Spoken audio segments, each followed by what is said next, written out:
posted some really beautiful pictures of like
Good evening, everyone. We're coming back from executive session. Secretary Abeta? Thank you, Madam President. I move that we come out of executive session where our discussion was limited to threatened or pending litigation. We discussed the purchase, acquisition, and disposal of real property and collective bargaining. I'll second. Thank you very much. All in favor of coming out of executive session, please say aye. Aye. Any opposed? All right. We are back. Hello, audience. Thanks for being here. We have introduction of the interpreter next. Para asistencia de traducción en español, el señor Lucero te ayudará. Thank you. And next we have public forum. Mr. Donarski will go over the ground rules and call people up.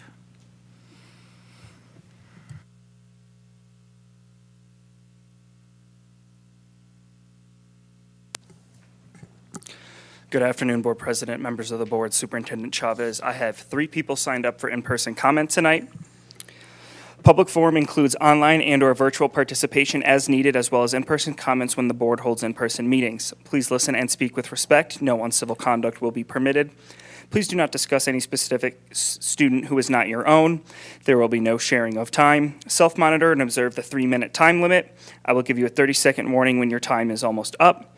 Public commentary and dialogue are allowed only during the public forum, not throughout the meeting. Please search for answers on common ground. You may speak on any topic, whether it's on the agenda or not. Your input will be taken into consideration. Please be advised that the Board may discuss your issue during the meeting, but by law, the Board cannot take action on items that are not on the agenda. Please do not discuss employee matters which may result in disciplinary action. Instead, notify the employee's supervisor, the Human Resources Department, or the superintendent. I would like to bring up Valerie Valdez.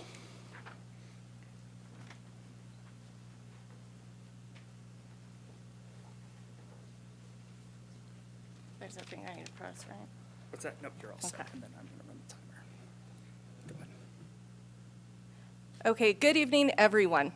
I'm Valerie Valdez, and I'm speaking on behalf of my colleagues from the Cesar Chavez family. Fernando Morales and his family have dedicated over 17 years to make the CCES community, staff, and most importantly, the students feel like family. Thus, our confusion how he could be replaced. In August 2019 and 2021, he was promoted to assistant principal, then principal. In 2022, he completed the PED Priority School Bureau RISE, the Principal Pursuing Excellence program. This program trains top upcoming principals in the state of New Mexico. Additionally, he also holds titles of team leader, student council sponsor, yearbook advisor, English spelling bee host, technology educator, interventionist, after-school program coordinator, site testing coordinator, summer school program liaison, and assistant principal. His family has also contributed to the growth of CCES. Here, his wife taught and his son attended school. The culture of this school is strong, family-like, and runs like a well-oiled machine. He had a vision he was confident would change lives in the south side of Santa Fe. That was to make CCES the first STEAM-centered school in Santa Fe. He sought every opportunity to host STEAM camps and programs for at-risk youth and all students district-wide. Our open-door policy at CCES has proven to be one of the most successful ways in which we are able to offer opportunities for all students. This year alone, we had over 18 community events, provided resources to hundreds of families, hosted volunteers for school-wide activities, created lasting partnerships with community leaders, and countless lifelong memories. We are not a priority to SFPS, and we've known this for years. The needs and wants of the community, the students, and the staff are not being taken into consideration. The wrong decision was made when the district removed him. We cannot be expected to develop learners and stable relationships when there's a constant change in admin. This greatly impacts the South Side. He always said, students first. If the district shares the same belief, we would be a priority. He always showed up with a smile, kindness in his heart, and eagerness to make our school the safest and most enriching experience for all. He was a big part of CCES's history, and we were all excited for him to be part of the future as well. He brought joy to the community, a sense of confidence to our students, and growth to his educators. He deserves to stay to continue his journey of making CCES the premier school of Santa Fe. Please listen to us and help us. Find it in your hearts to do what is best, and please look into him returning as principal at CCES. Thank you for your time and consideration.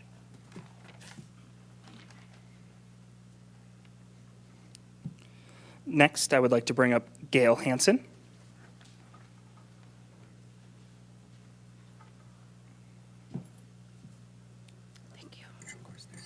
Good afternoon, school board members and Superintendent Chavez.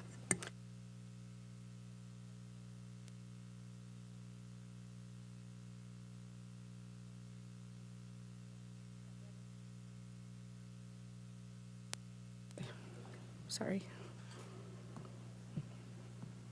Okay, thank you.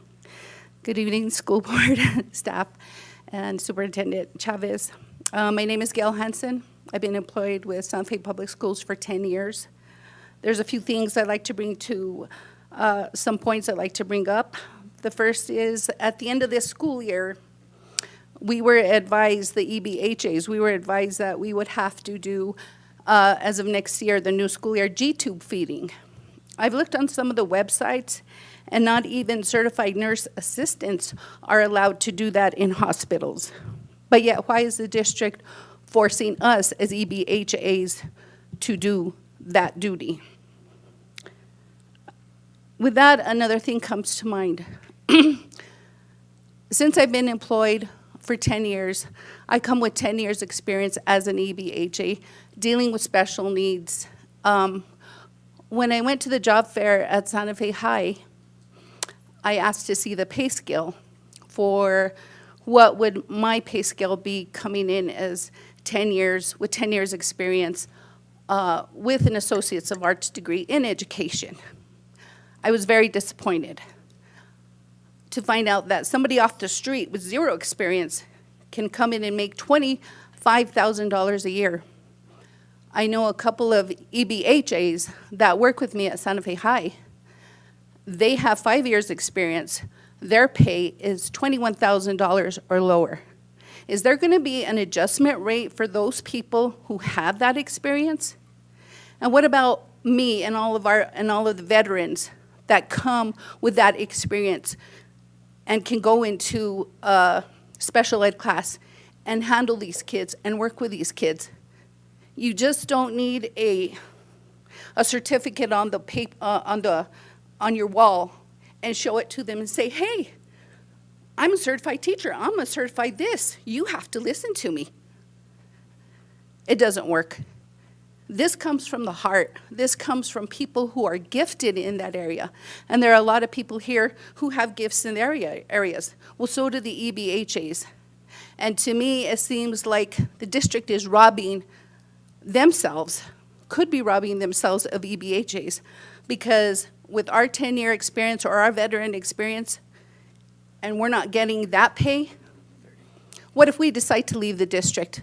You're going to have somebody with 0 experience come in and try and wave their paper around? No, the teachers depend on us. They depend highly on us. In fact, they want us in their classrooms. Even if we just come in to help other students, they're wanting us there. Though we're spread thin and we can't do that much, we can't be in 2 places at one time. So I'd like to ask for your cooperation in appreciating what the EBHAs do. And this just doesn't come from me. It comes from many others who are veterans like me. Thank you.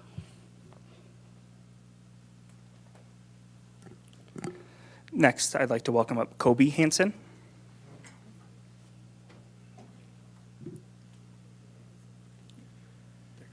Thank you.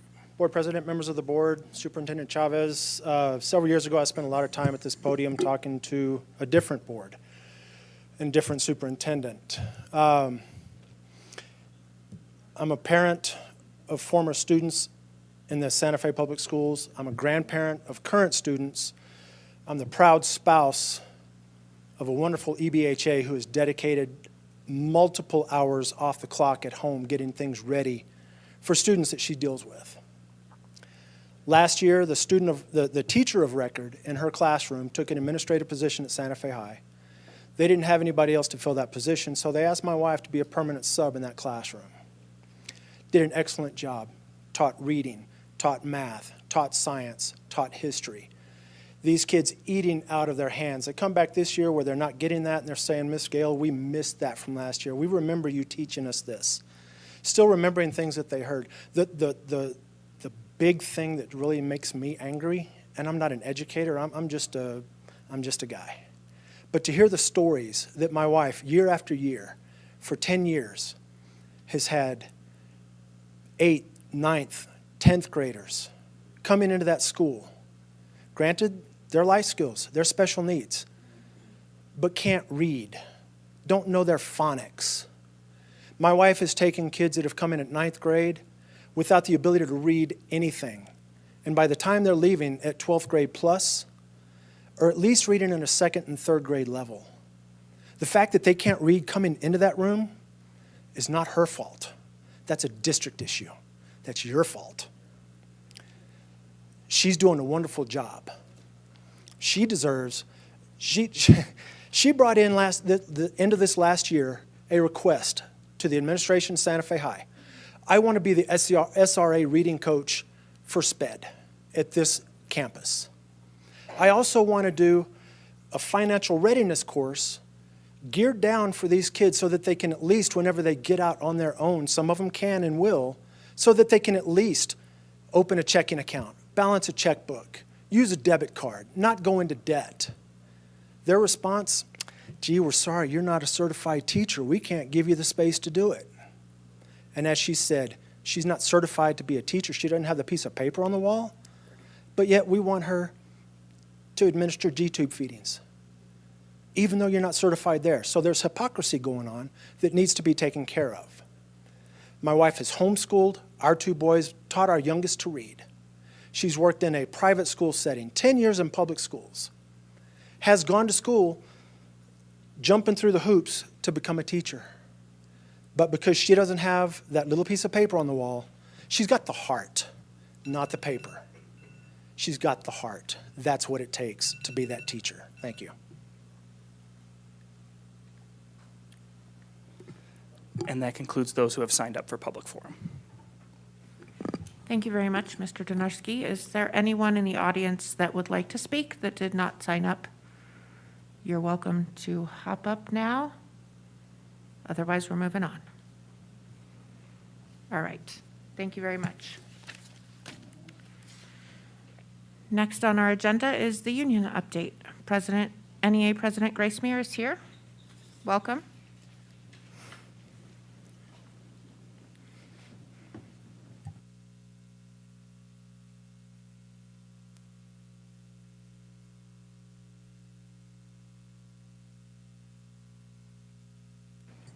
Got it. Good evening. I'm Grace Mayer, NEA Santa Fe President. I'm sure David's here too, right? Or no? Not today? Oh, okay. Well, we're going to give a little bit of update on an issue on the consent agenda regarding a contract. And then hopefully with Deputy Superintendent Romero, we'll discuss the collective bargaining agreement that we negotiated that you'll be hopefully voting to approve tonight. So I'm a little distressed about the action in consent agenda regarding a contract of $1.5 million for the Sierra School. There was folks here about a month ago from Aspen who brought up issues and had some concerns.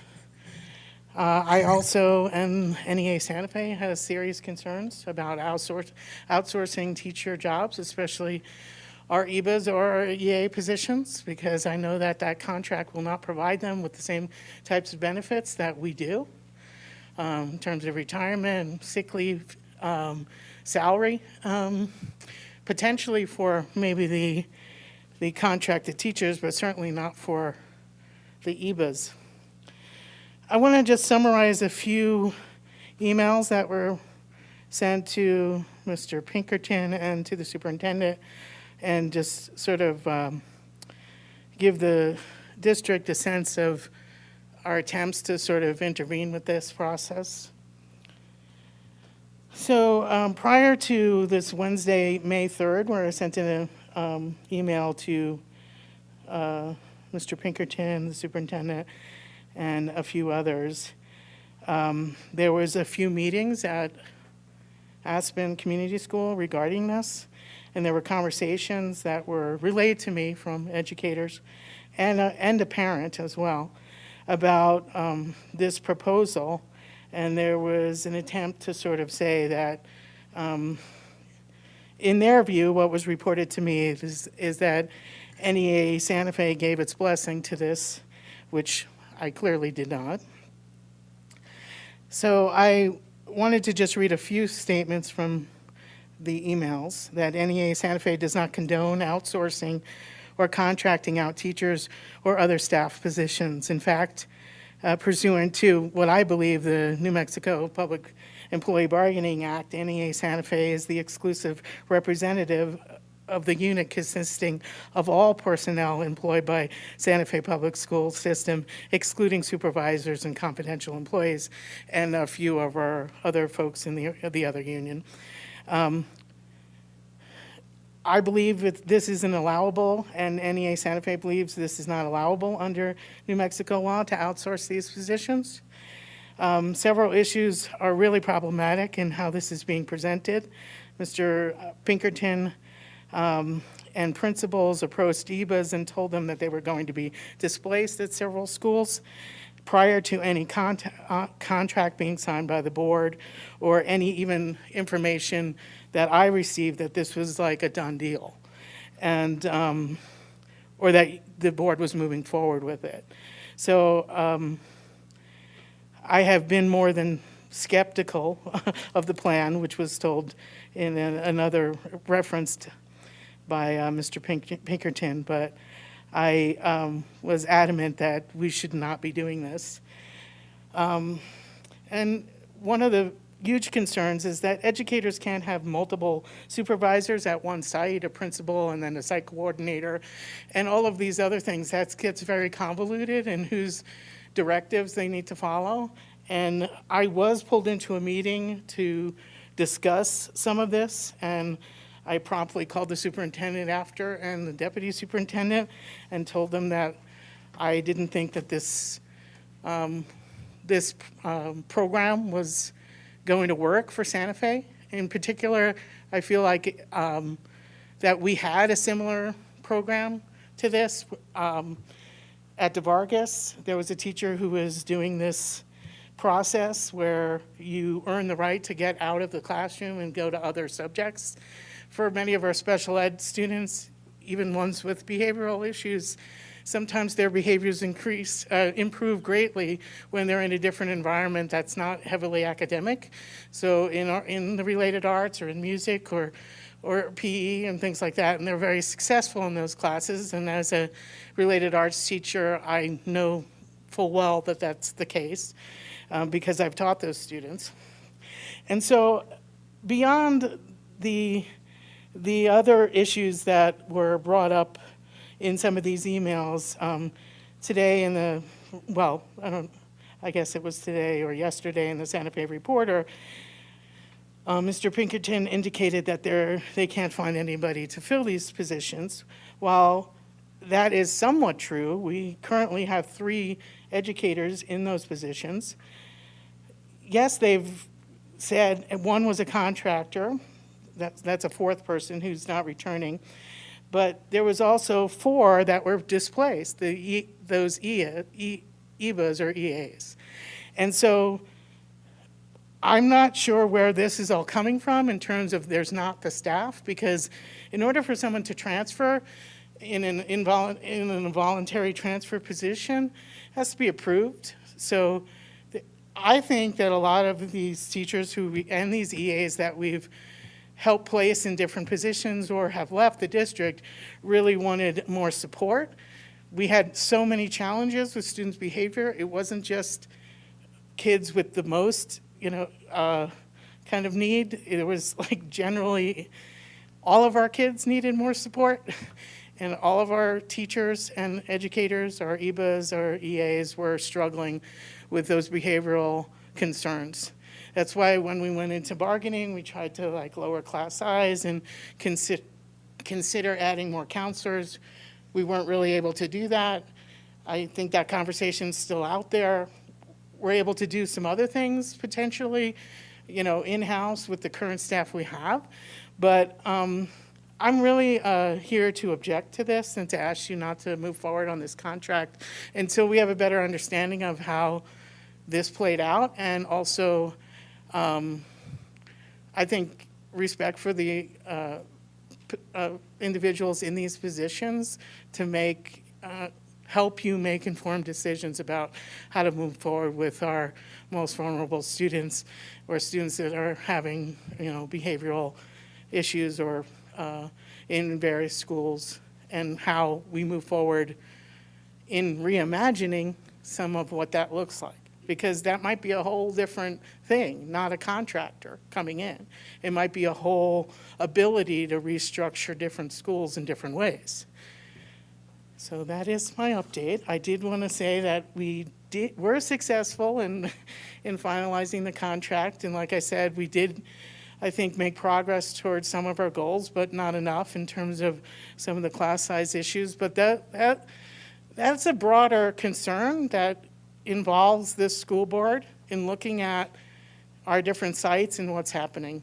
And I've sort of brought this up before, and it's really coming to a tipping point now, because we have to make decisions about programs that are under-enrolled and over-enrolled, and whether or not we're going to manage them all in all of these sites. And we've had this issue for going back more than 10 years with consolidations of schools and reconfiguring, but it impacts the educational experience of our students in dramatic ways, and that means that it also impacts the working conditions of employees. And so employees in different schools are saying, hey, why is this happening here when over here, they have much fewer issues with students because their population is less. So we know we have a decreasing population of students, and we also don't have enough educators to fill a lot of our vacancies, as the whole country is struggling with in many different ways. So I appreciate your time, and I'll be back up here to review the summary of our tentative agreement. Thank you. Thank you very much, President Mayer. Any board announcements and follow-up? Board members? All right. I will give my usual committee update during our board discussion at the end of the meeting. So if not, then we're on to superintendent announcements and follow-up. Good evening, Board President Bozay, members of the board, cabinet members, those in the audience. Yeah, it's great to see everybody here tonight. We were very fortunate to participate in the graduating class of 23 at all 5 of our high schools. We had 654 graduates this year across the district. I want to congratulate all of our graduates, all of the staff, everybody on the board here that really does a great job of getting them the proper education and also the ability to cross the finish line. We had 261 seniors graduate at Capital. We had 309 seniors graduate at Santa Fe High. We had 26 at Desert Sage. We had 31 at ECO, and we had 27 at Mandela International Magnet School. So again, those 3 smaller schools, those that had the opportunity to graduate, did. And so we'll wait about a year from now to see what those graduation rates would look like, not only at the site, but also at the district level. We're hoping to capture another 60 to 70 students during the summer graduation ceremony. And if that's the case, then we have the opportunity to graduate over 710 students this year. So we're well on our way. Just wanted to make a note. As you guys saw, some data was released by the Public Education Department on Friday. Again, student performance data was released by the Public Education Department, but we also know it needs further study and verification of that data that was released. We have alerted PED of incorrect school designations. We know we have one school that was identified for support, which it shouldn't have been, and we had a few others that should have received the designation. The reason why that designation is so important, it comes with funding. And so when you're using possible incorrect data and the schools are not properly designated, then that funding is not there. We plan on bringing both the current data and the data that is going to be released in August back to you guys for a presentation in August, so we can show you guys some of the errors that we have spotted internally and then what that new data does look like. We're really concerned because when you have schools that may have been designated as spotlight schools or traditional schools and new data comes out in August, it could look like they did a reverse course and their performance could have gone the opposite direction. So again, we want to make sure that whenever we're presenting data to you guys, it is accurate. On a positive note, a couple of positive ones to end on. Santa Fe High School graduate was named the National Merit Scholar.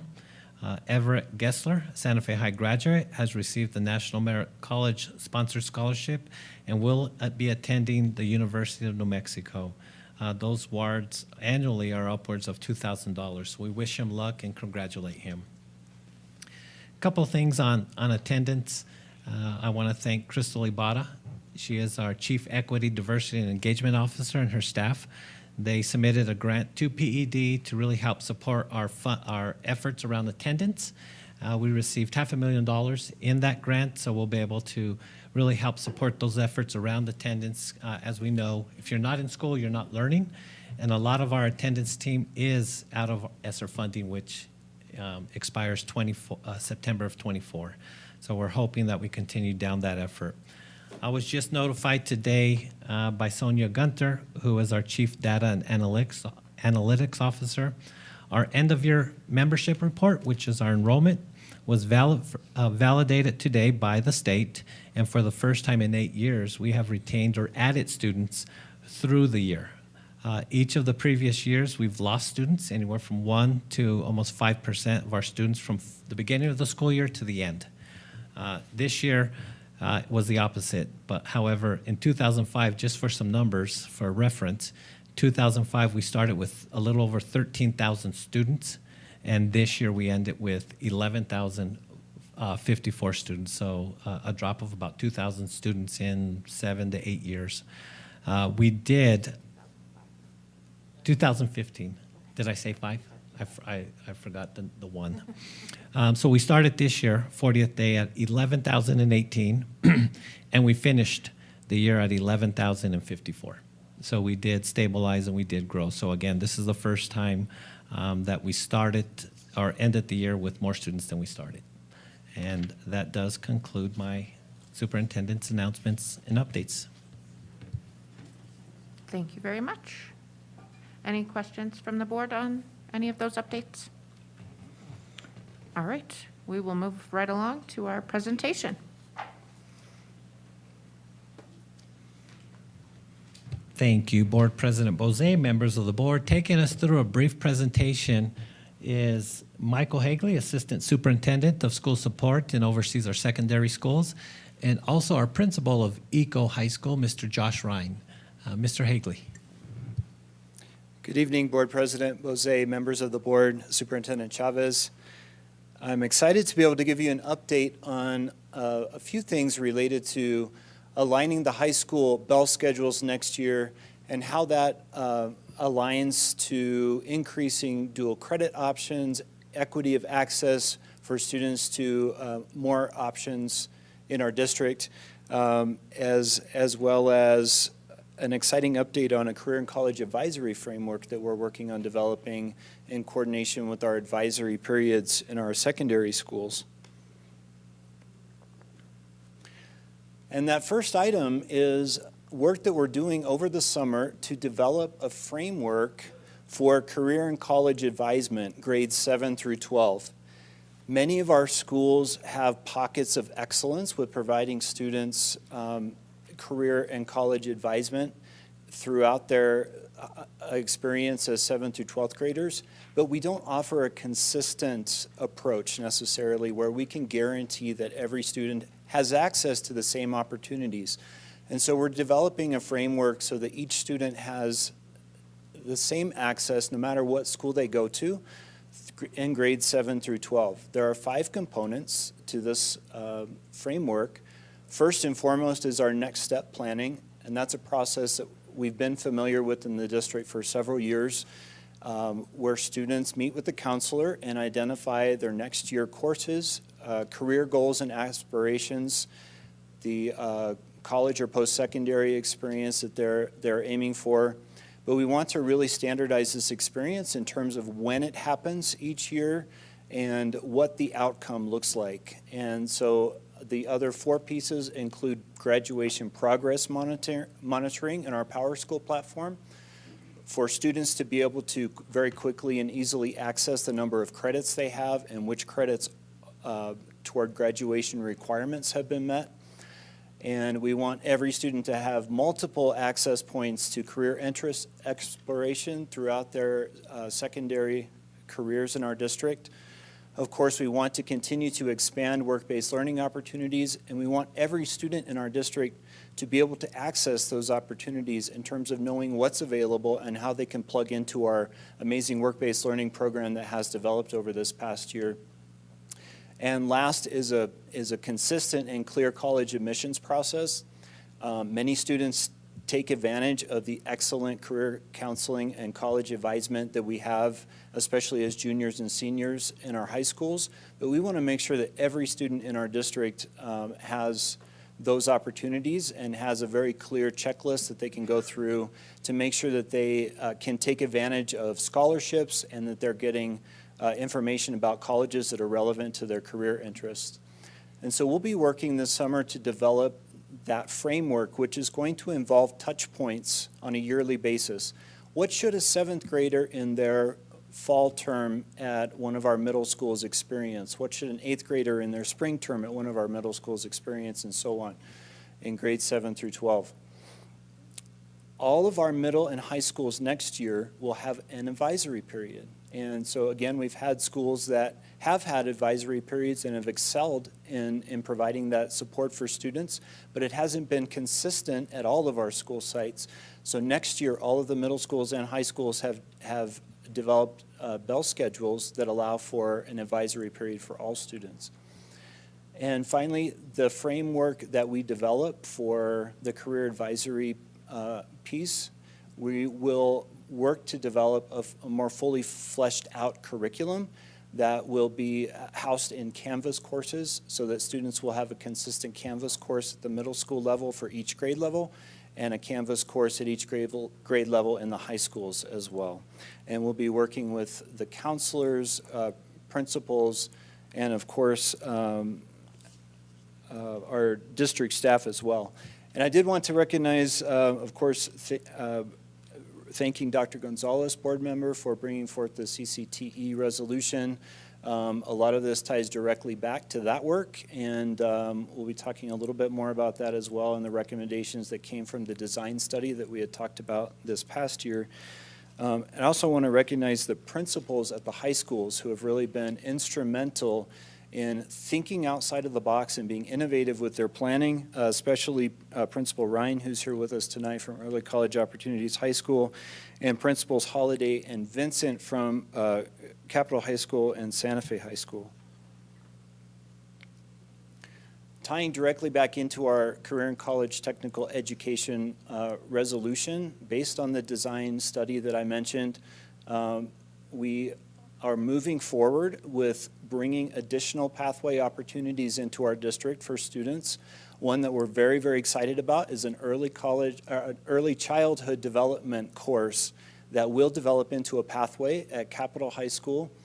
And this is based on a pathway program at the Santa Fe Community College, where an instructor from the community college will be providing the instruction on Capitol High School's campus at no cost to the district. And similarly, a film program at Santa Fe High School where a community college instructor will be providing the instruction at Santa Fe High School to students at no cost to the district. And this is, again, building into a sequence of courses in the pathway at the community college so that students will be earning college credit in high school and will be able to graduate high school with a number of college credits under their belt and be able to continue in the pathways at the community college. And last but not least is alignment of our existing engineering pathway at Santa Fe High School to the pathway at the community college. So we have an excellent program of engineering at Santa Fe High School, but we are now working with the staff to convert our courses into dual credit courses so that students will be earning high school and college credit at the same time, and we'll have a seamless transition into post-secondary study of engineering, either at the community college or at another institution that those credits would transfer to. So getting into the alignment of our high school schedules, there are really two benefits to doing this coordination. One is aligning the professional learning time, professional learning community time with the high school teachers at all of the high schools, in particular Santa Fe High School, Capitol High School, Early College Opportunities, and Desert Sage Academy. And the second is increasing equity of access to the eco pathways, which is really exciting. This is something we've been talking about for a long time in our district, and the principals came into a room together early on this year and said, you know what, let's make this happen. Let's figure out how we can do it.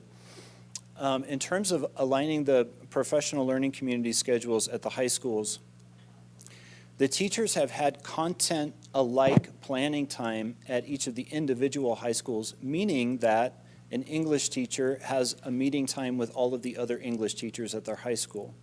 In aligning the schedule, we're now able to have English teacher time across the district. And the high schools have been working this year to meet on a weekly basis in those district level professional learning community configurations. And we've had the group of 175 or so teachers together at each of those weekly meetings for some professional development at the beginning, but mostly collaboration time with each other in their departments across the school teams. And because of our access to Google Meets and virtual meetings, we're able to do that seamlessly without any transport time. We'll continue with those weekly meetings at the high school level and monthly meetings at the middle school level. Teachers also have because of the alignment of the schedules, an additional 5 hours a week to meet with their content-alike teams if they wish.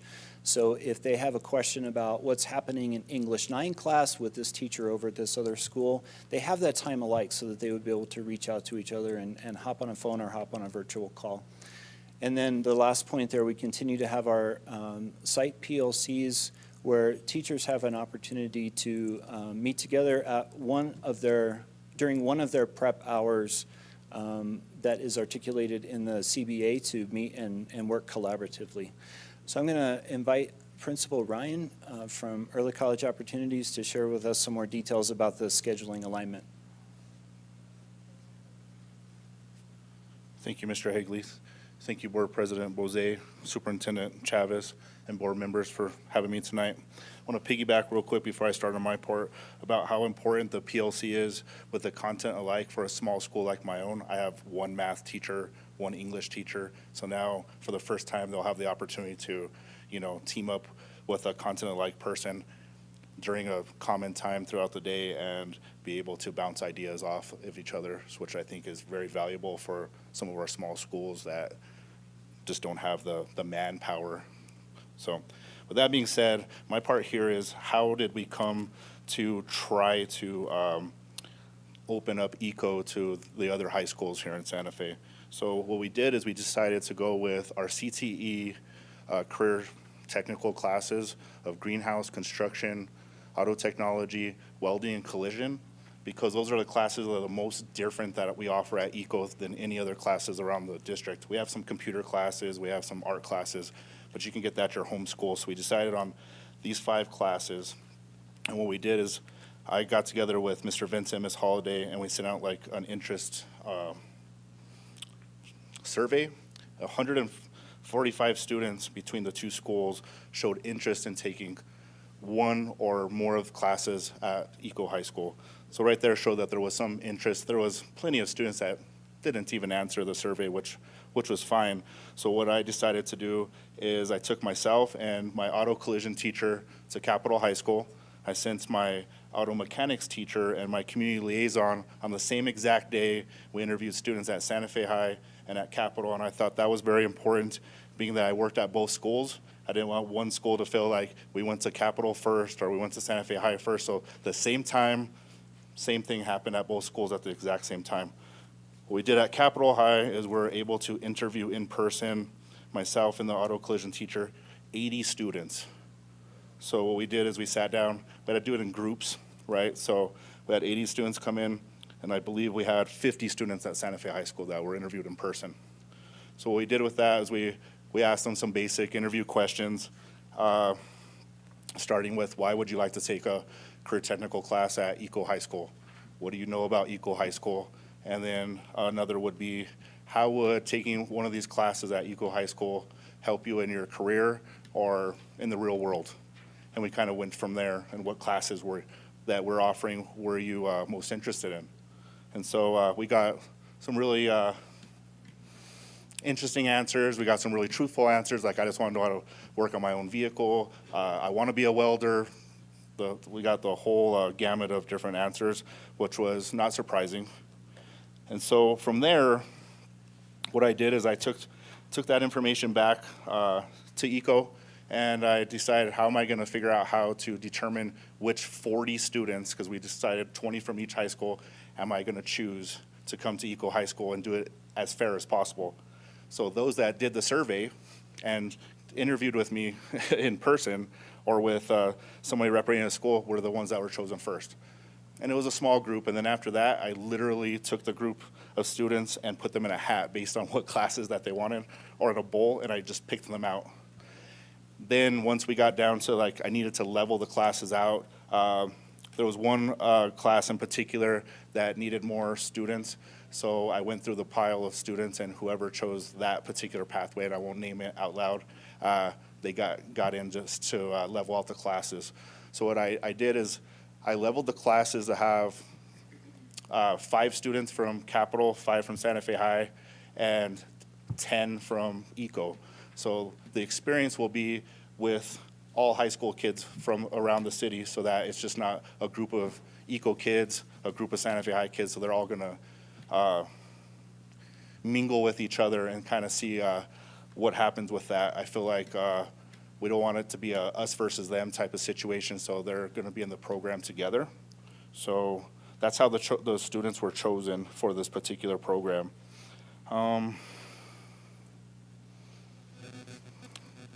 Next slide, please. Again, here are the 5 that we chose. Sorry, I went a little fast. Cool. All right, next one.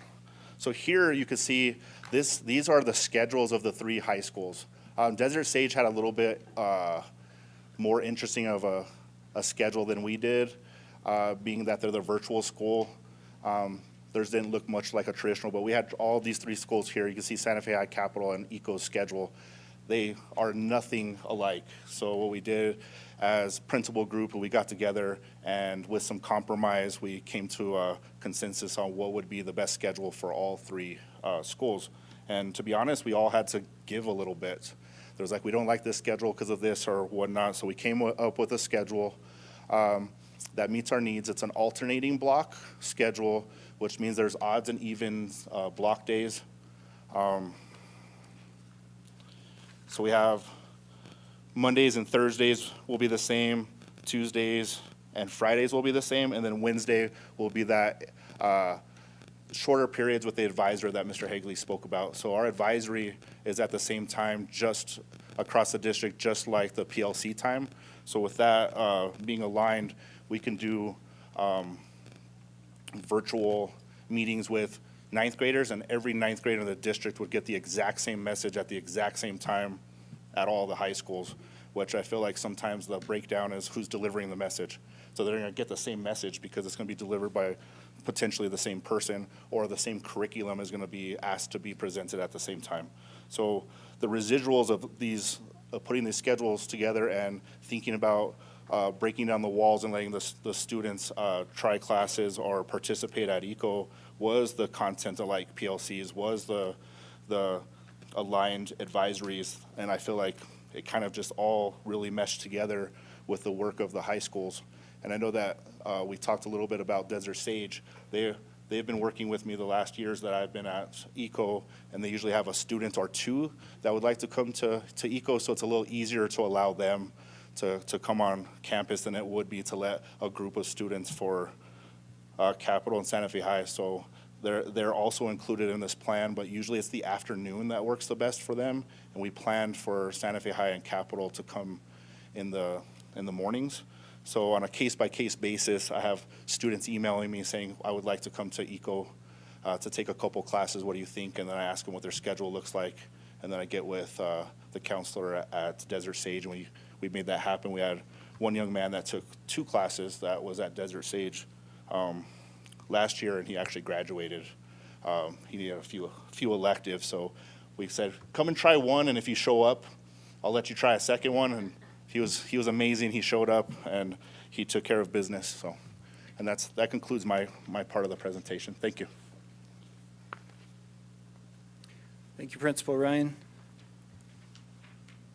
And just real quickly, just wanted to touch base again on the professional learning communities. Just as a reminder that those conversations, they really are not department meetings as we used to think about them with teachers. They are conversations that are focused around instruction, and there are 4 guiding questions for every PLC meeting. That's an established protocol nationwide. First, what do we want our students to know and be able to do? This is the work that the teachers have really been digging into this past year in reviewing their standards, determining which standards are essential for each course, determining the ground level, grade level expectations that students need to have exposure to and need to be able to demonstrate proficiency in for every course. And so teachers have commented about how having the time this past year to really learn about their standards and learn more deeply about their own content has been very beneficial. And now they're all talking the same language, and students are all getting the same access to the same curriculum in every classroom. The second guiding question is, how will we know if they learn it? And that's been part of their work as well, is developing what we call success criteria for every standards. It's the look-fors. It's how do we know that the student has learned this standard? What does the student, how is the student demonstrating that, and what does it look like in real nuts and bolts terms in student-friendly language? And teachers will be working next year in those content-alike groups to develop some common assessments or common measurement instruments so that we'll know from school to school which standards students are tending to do well in and which standards we may need to get our brains together to troubleshoot how better to deliver instruction for those standards. The third question, how do we respond when some students don't learn? And this really relates to our multi-level system of support, MLSS, and how do we provide differentiated support for students who are not getting the curriculum? This could be just-in-time support, something that happens in the moment in the classroom. Hey guys, give me a thumbs up or thumbs down. How are you feeling? Or let's do an exit ticket before you walk out the door. And the teacher can pause and reflect on whether the students have learned the success criteria for the day. And if not, they could either reteach some components of that standard to the rest of the class the next day, or they could pull a smaller group of students to remediate if necessary or intervene.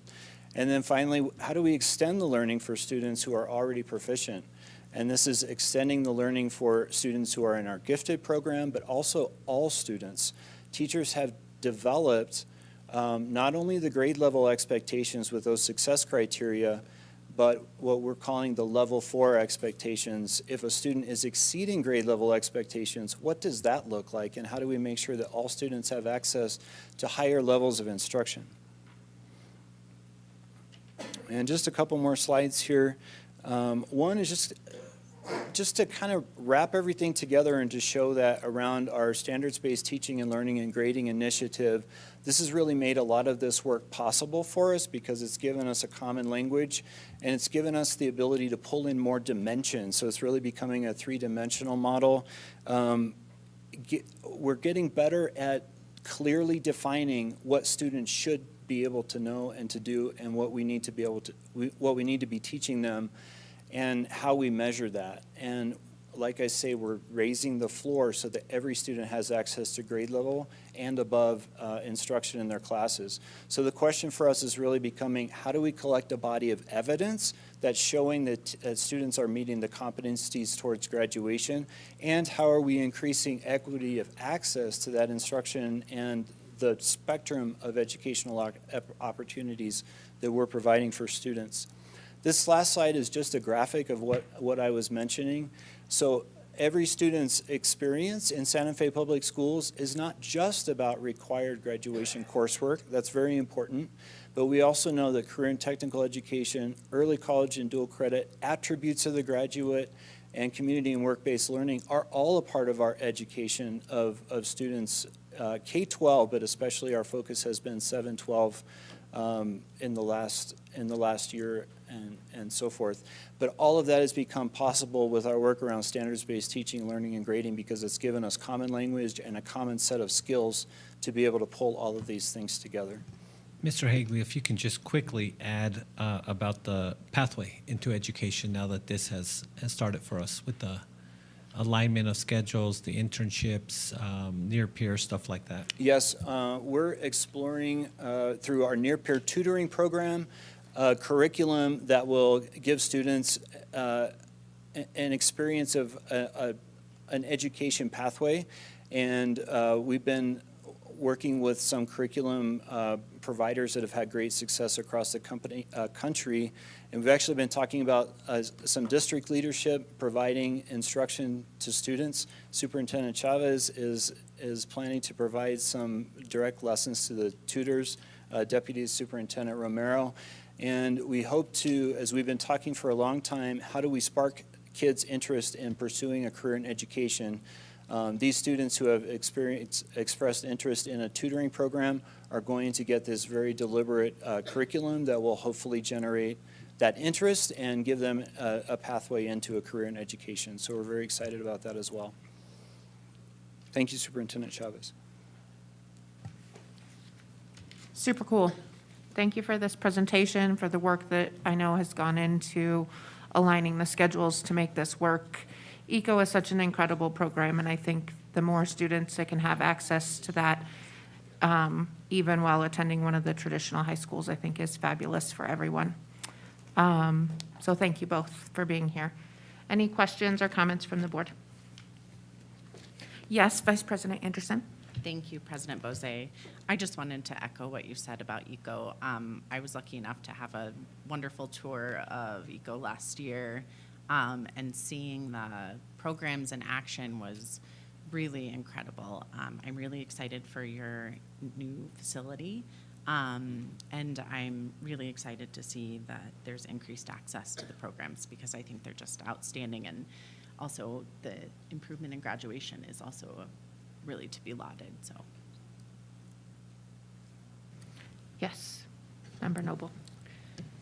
I also just want to say thank you, and I really appreciate this for lots of reasons. The professional learning communities are obviously important, something that we've heard a lot about over the years, and particularly supporting teachers in small schools. And I was really glad for the questions that are the guiding questions for those, because I think they do need to be managed so it doesn't become just another meeting of whatever meetings become. And I also want to appreciate, Superintendent and I have been talking about the importance of a good process sometimes, and your process for selecting the students to participate in the ECO pathways sounds really great and simple and equitable, and you are covering a lot of bases. So really appreciate that. And you know, some of these things, it feels like what we need to do is things like this, which feels a little bit like back to basics, having teachers able to collaborate, having us able to use the assets in our different schools like ECO, which clearly has unique assets. So thank you very much for this. Appreciate the presentation. On the topic of PLCs, I remember when I first started on the board during COVID, and it seemed like there were so many things changing. And I said, well, do teachers have a chance to talk to each other? Like, what's working with such a change in the way that education was being provided? And of course they were. And I just love that it seems like there's more and more focus on that, because I think that collaboration is so key, and that we can really get kind of lost, isolated, focused on the way that we've always done things, and miss some really wonderful gems that are brought by other people in the community. So thanks for recognizing that and continuing to make that such a priority. I think it's really important for the staff. Thanks much.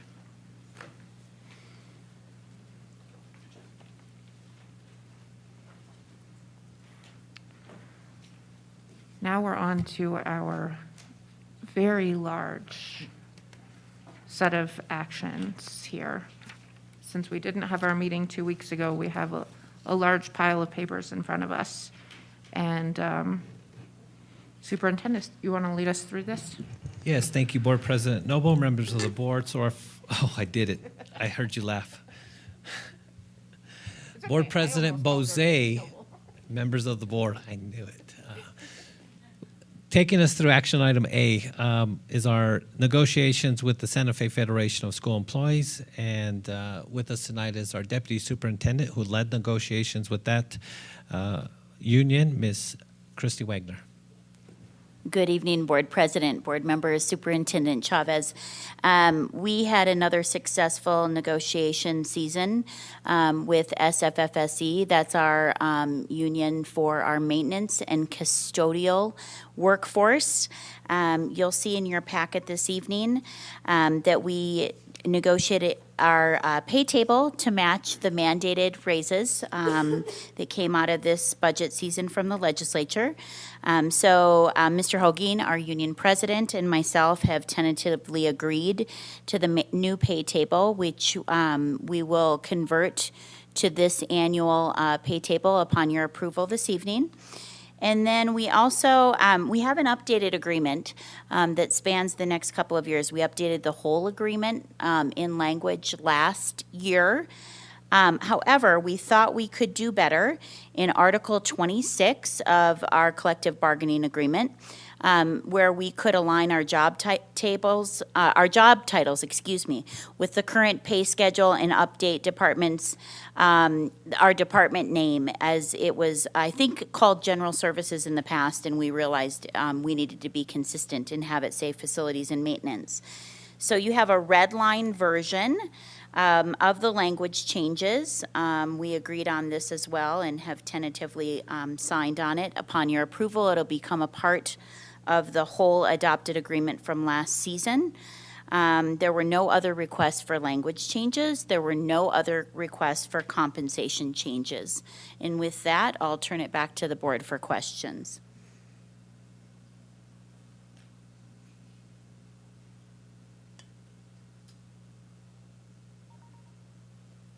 Any questions from the board? I move approval of the 2023 CBA ratification for the Santa Fe Federation of School Employees. Second. Thank you. All in favor, please say aye. Aye. Any opposed? All right. We have our first union agreement adopted. Thank you. Thank you. Thank you. All right, moving right along. Item B, under action, collective bargaining summary and update. Our lead negotiator is Deputy Superintendent Vanessa Romero. With her tonight is NEA Santa Fe President, Ms. Grace Mayer. I was hoping, I don't know her official title, but Vivian Roybal, who is second. Vice President of ESPs. There you and go, Vice Vivian President. Roybal, who is going to come up here. We put you on the spot. So President Bozay, members of the board, Superintendent Chavez, the union represented by President Grace Mayer and the district, and I'm representing the district. We tentatively agreed upon several changes to the CBA. One, the most significant, of course, is the 6% increase for all employees covered by the union. We also are changing our health insurance benefits. So that's another big piece. Those making less than $50,000, the district will cover 80%. The employee covers 20. Those making over 50,000 employees cover 26%, and we cover 74. Our contract has changed with the increase in instructional minutes mandated by the state. We have increased our contract to 182 days for 9-month employees. And with that, we have increased the instructional day about 15 to 20 minutes, depending if on elementary or secondary. I think that's pretty significant. We also created new pay tables for 2 different employee groups, which is super important, physical therapist assistants, as well as our community school coordinators. Do you want to add, am I missing other big pieces? Our educational assistants and library assistants will start at $25,000. Most of our secretaries and other entry-level positions will also increase to that. And so we're grateful that we could match that on many of our other I don't want to say certified, I don't want to say hourly, but classified, there you go. Our other classified employees. So that is in, and you can see in the pay tables as well that that will be posted, that are those adjustments also have a more than a 6% increase, some up to 9 or 11, which is, again, significant given the other, some of the other benefits, including the health insurance. We also changed some language and added some things for pre-K classes, for class size that won't be more than 20 students maximum, which is the law, but that additional EAs will be added after 10 students and then after more students with IEPs. So hopefully that will help some of our early childhood educators and EBAs. Also, our EAs and EBAs will be they're not required, and they haven't been really, but this is now in writing, to attend staff meetings that would put them over that amount. Because we have start times and end times that are different for employees like our EAs and our EBAs that work in elementary, middle, and high school, some of our EAs and EBAs will be able to leave, be released an hour early, an hour on early release days, an hour. So the hour that they're making up for the extra time during those 4 days, they'll be able to leave that hour prior to some of the staff in elementary, which are only working the 7-hour day as opposed to 7.5-hour day. So we were trying to make things equitable in terms of those working conditions, and hope that we succeeded in that. There are some other issues around, I think for all employees in terms of start and end times, and they'll be different. And it's just a matter of making sure we met the mandate, and hopefully, we will see some increase to funds as we move forward. I don't think that the legislature actually granted the appropriate amount of money for that extension, but we did what we could with the money that we received. So we come to you today for your approval of the changes in the CBA. Thank you very much. Any questions or concerns from the board? If not, can I have a motion? Move for approval. Second. All right, we have a motion to approve the NEA Santa Fe and Santa Fe Public Schools collective bargaining agreement for 2023-2024. All in favor, please say aye. Aye. Any opposed? All right, thank you very much. I know how much work goes into that, and we really appreciate all of you. All right, next we have our consent agenda. Are there any items that the board would like to pull out and consider separately? Yes, Member Noble. Under the contracts over $60,000, I'd like to talk about the $1.5 million contract with Special Education Colorado. Lovely. All right, so that is number 7 on our consent agenda. We can pull that out. No? Oh, I'm sorry. It's under I'm sorry, it's contracts. under the It's contracts. Number Okay. 2, Number so, 2. yeah.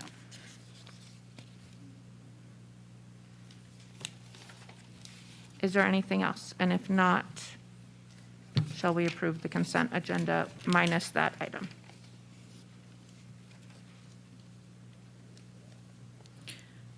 I'll move approval of the consent agenda with the exception of item number 2, the contracts over $60,000. I'll second. Okay. All in favor of approving the consent agenda minus item 2, contracts over $60,000, please say aye. Aye. Any opposed? All right. Let's discuss that contract. So, yeah, I guess I would love a brief overview. We've heard a lot about this, obviously. It was also written up in the Santa Fe Reporter, so I would love to hear from the superintendent and team the thinking, intention, plan, and general overview of, in context of what we have here. Yes. Thank you, Board Member Noble, President Bose, members of the board. With us tonight are 3 members of our special ed department, both special ed directors, Lucia Pacheco and Miss Amanda Chavez, and also Mr. E.J. Volkman is with us tonight to help answer questions, explain the contract, talk a little more about the program in general, and what they saw this previous school year, why the support is needed, and what the contract entails. So please, I'll turn it over to you guys. Thank you. Good evening, Board President Bose, board members, Superintendent Chavez, and Cabinet. We are here today to really share some of the challenges we had with behavior, our behavior program, and what we had to really do in next steps to provide a population of high-need students more support. So currently, we had 2 behavior programs in 2 different elementaries, Chaparral and Nava, and then we had 2 other behavior programs at Aspen Middle School, or community school. We had a high turnover rate in all 4 of those classrooms. The turnover rate, or the turnover included EA staff and teaching staff. Many times those classrooms were without teachers. So directors, program support specialists went in and supported those classrooms. On top of, the special education department supporting those classrooms, we also had principals stepping in to support those classrooms because of how inconsistent staffing was. And with inconsistent staffing with such a high-need population, the concern was very apparent to leadership in our department. We had to do better. We had to provide resources, and time again, it was proven to be very difficult for us to do so. Our executive director, Mr. Pinkerton, then began doing research to see what companies are out there in order to provide more consistent staffing. And that is where we came into contact with Specialized Education of Colorado, and they proposed the Sierra School at Santa Fe Public Schools, which would be at Aspen. The staff that this program brings is so much more than we've offered in this program. They will be bringing EAs, so every single classroom, and there will be 4 classrooms, would be equipped with a teacher and 2 educational assistants. They would also bring behavior technicians, a social worker, a director, and an assistant director. The reason why they are bringing that much support staff is because they know the history of these classrooms across the nation and how there are absences, how there are turnovers. So their support staff is not only there to support students and to provide leadership, but it's also to step into those classrooms and make sure there's consistency with the staff that serve those students.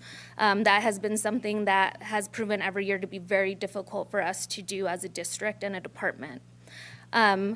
With that, just giving you that brief overview, I will turn it to you if you have any questions for us.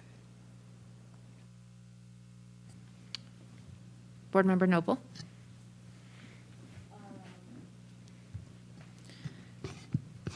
Do we have a sense of where these staff members are coming from? I appreciate the point about consistency a great deal.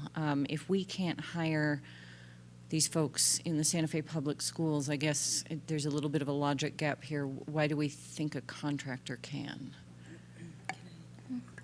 So this contract company has, good evening, Board President Bose, Board Member Superintendent Chavez, and Cabinet. Thank you for that question.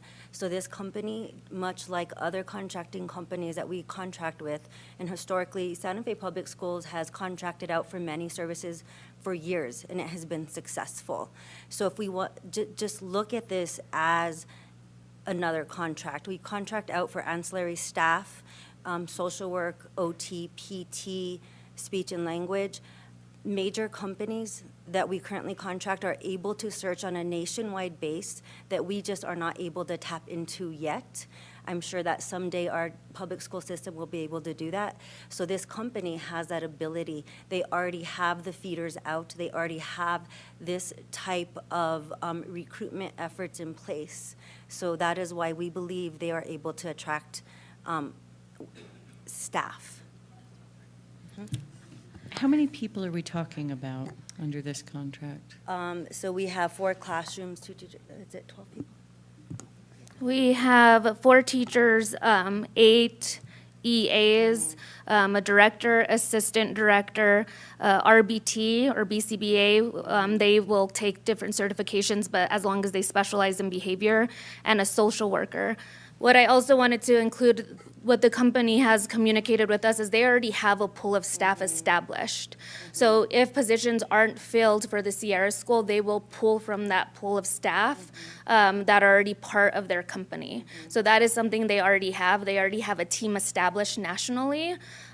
which provides, kind of, we asked the same question. That was our big thing, is like, we've had this history of turnover, so how is it going to be different for you? And that is what they stressed. They said, we have established programming in many states. We have staff there, and when we don't have staff for programming, we pull from those states. So that really put us at ease in regards to that concern. And presumably, that would mean asking folks from other places to relocate for at least the duration of the school year if we're going to have consistent staffing. Correct. Is that right? Mm-hmm. And I don't know if this is like hiring visiting nurses, and I do appreciate the point. We have a lot of contracts on this list tonight for a lot of different services. I guess I also want to say it makes me uncomfortable how much we are contracting out for things, and it does continue. I appreciate that, many things can be true at this point, that for a company to specialize and draw staff from national locations may be able to bring in expertise and trained professionals that we need, and that that doesn't necessarily make a lot of sense when we're working on building community and having people that are invested in this community. And, the end game here of how much we outsource as the Santa Fe Public Schools, and there's a number of nursing contracts on our contracts tonight and that sort of thing, but makes me a little bit uncomfortable. And, I don't know that we can. There's some sort of question about culturally aware appropriateness of the folks that might come here and how we would do that, because of course we have, as lots of places do, but this is our place, lots of uniqueness to our students and our student populations, that it just seems like bringing folks in from all over the place, trained professionals or not, is again, some of it's just not, it's not quite adding up for me. And what we hear about, credentialed or not, we do have people who handle these things currently in our schools, and behavioral challenges and all of that can be incredibly disruptive. So there's a lot in here, and I guess I'm a little bit uncomfortable with this. We also, obviously heard from our union president that we sort of didn't cover this on some level, and I don't know exactly, I don't know the CBA and the terms well enough that I trust that President Mayer does, and I know that the superintendent and team look at them a lot. So some of the things we heard tonight are also in my mind. But here's the next thing I guess I want to ask. The underlying thing that we seem to have skipped over a little bit is the Sierra School. What is this? What's happening? And I guess thinking about Aspen, is it because, as was indicated in a newspaper article, there's room in the building? And I guess I just want to say I'm really wary that we keep talking about Aspen as a building, not as a school community. And that doesn't sit well with me. So the question here is, for context of the Sierra School, what's the plan, what's happening, and where's it going? As much specificity about the sort of physical, is it the whole second floor of Aspen, that sort of thing. I would appreciate hearing some more about. Yeah, and thank you, Board Member Noble, members of the board. I'll kind of start backwards and give the experts the floor to really talk about the structure and the placement of it. As we've been thinking a lot about placement, about school culture, about giving schools the opportunity to grow and thrive and breathe, if you want to call it that. You know, we've been talking about maybe doing a better study of the location. Is Aspen the correct location? As you mentioned, are we picking it just because they have room? But many of our schools have room. We all know that. I just mentioned briefly in 2015, we had 2,000 more students than we do today. So taking a deeper look at whether or not, one, is Aspen the proper location? Two, can the Sierra School, the company, be flexible enough to work with us and not be static in the placement of the school, but also meeting the needs? You know, I an assistant director, teachers, EAs, but the oversight and collaboration will be consistent from the school site principal, the teachers that would be involved in welcoming those students into their classrooms as those students make progress. But there will be oversight from the director, executive director, and program support specialist. I often tell them how the collaboration will look is how an IEP team looks. All of the people that would have impact on that student would be part of this process. So we would have the educators on the Sierra side, the educators that would be welcoming the students on the Aspen side, working together to monitor progress and readiness so students can integrate. Reintegration into Gen Ed will come based on data and will be adjusted along the way based on data. This is also something that Santa Fe Public Schools and the Special Education Department has attempted to do over and over again, and we haven't had as much success as we wanted to. This company has a lot of practice in this, where they know what kind of data to look for, how to read it, and how to adjust while training teaching staff that would be receiving these students so that we're just increasing success. So they come with that knowledge base.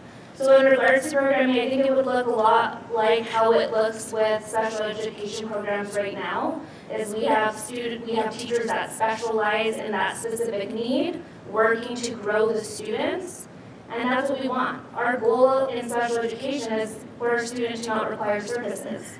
We want a student to be able to access Gen Ed successfully. And so we have sought out a company that has some proof in being able to do that, so that these students could reintegrate more successfully. They could train staff to better equip and allow some sustainability for these students in a Gen Ed setting.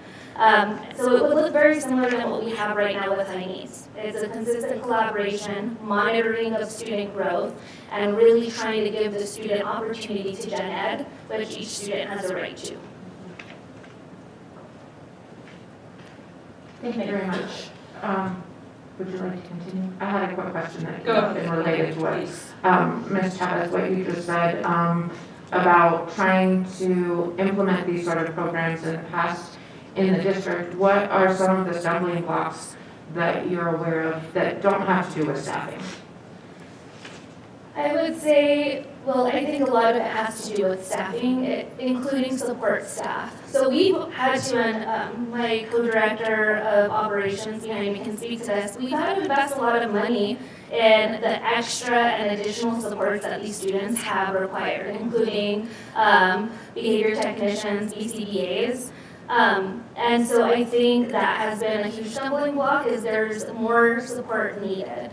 That's what was really appealing about this company, is it's like a little school within a school where they have supports that focus only on these students, focus on behaviors. All of them, I think it's a 2 to 3 week training that takes place in just getting to know the students and prepping for this school within a school. That's something that we don't have in regards to resources that we can't provide or haven't been able to provide successfully. I also think that behavior is just very complex. It's evolving. I think we're seeing it across the district right now, not only in behavior programs. It's increasing. Students responding to how we respond is a little bit different. It's become more challenging. And so because of that, I think that it's very difficult. We've gone through different point systems. We've gone through different models, but we have consistently had students in behavior programs longer than they should. So we haven't met the goal of giving them that right to access gen ed, which is something the new leadership in special education is really passionate about. Behavior programs should only get a student or provide the student the foundation so that they don't need it anymore and they can thrive within gen ed. And this company will be very systematic and provide that structure and knowledge and research and experience to do that. I don't know, Mr. Goldman, if you want to speak to a little bit about costs. Good evening, ladies and gentlemen of the board, our cabinet members, and the audience. So I deal both with money. We have, when we look at the total costs of services provided, there's been an inconsistency in what we've been able to provide as far as full-time staff to our behavior rooms.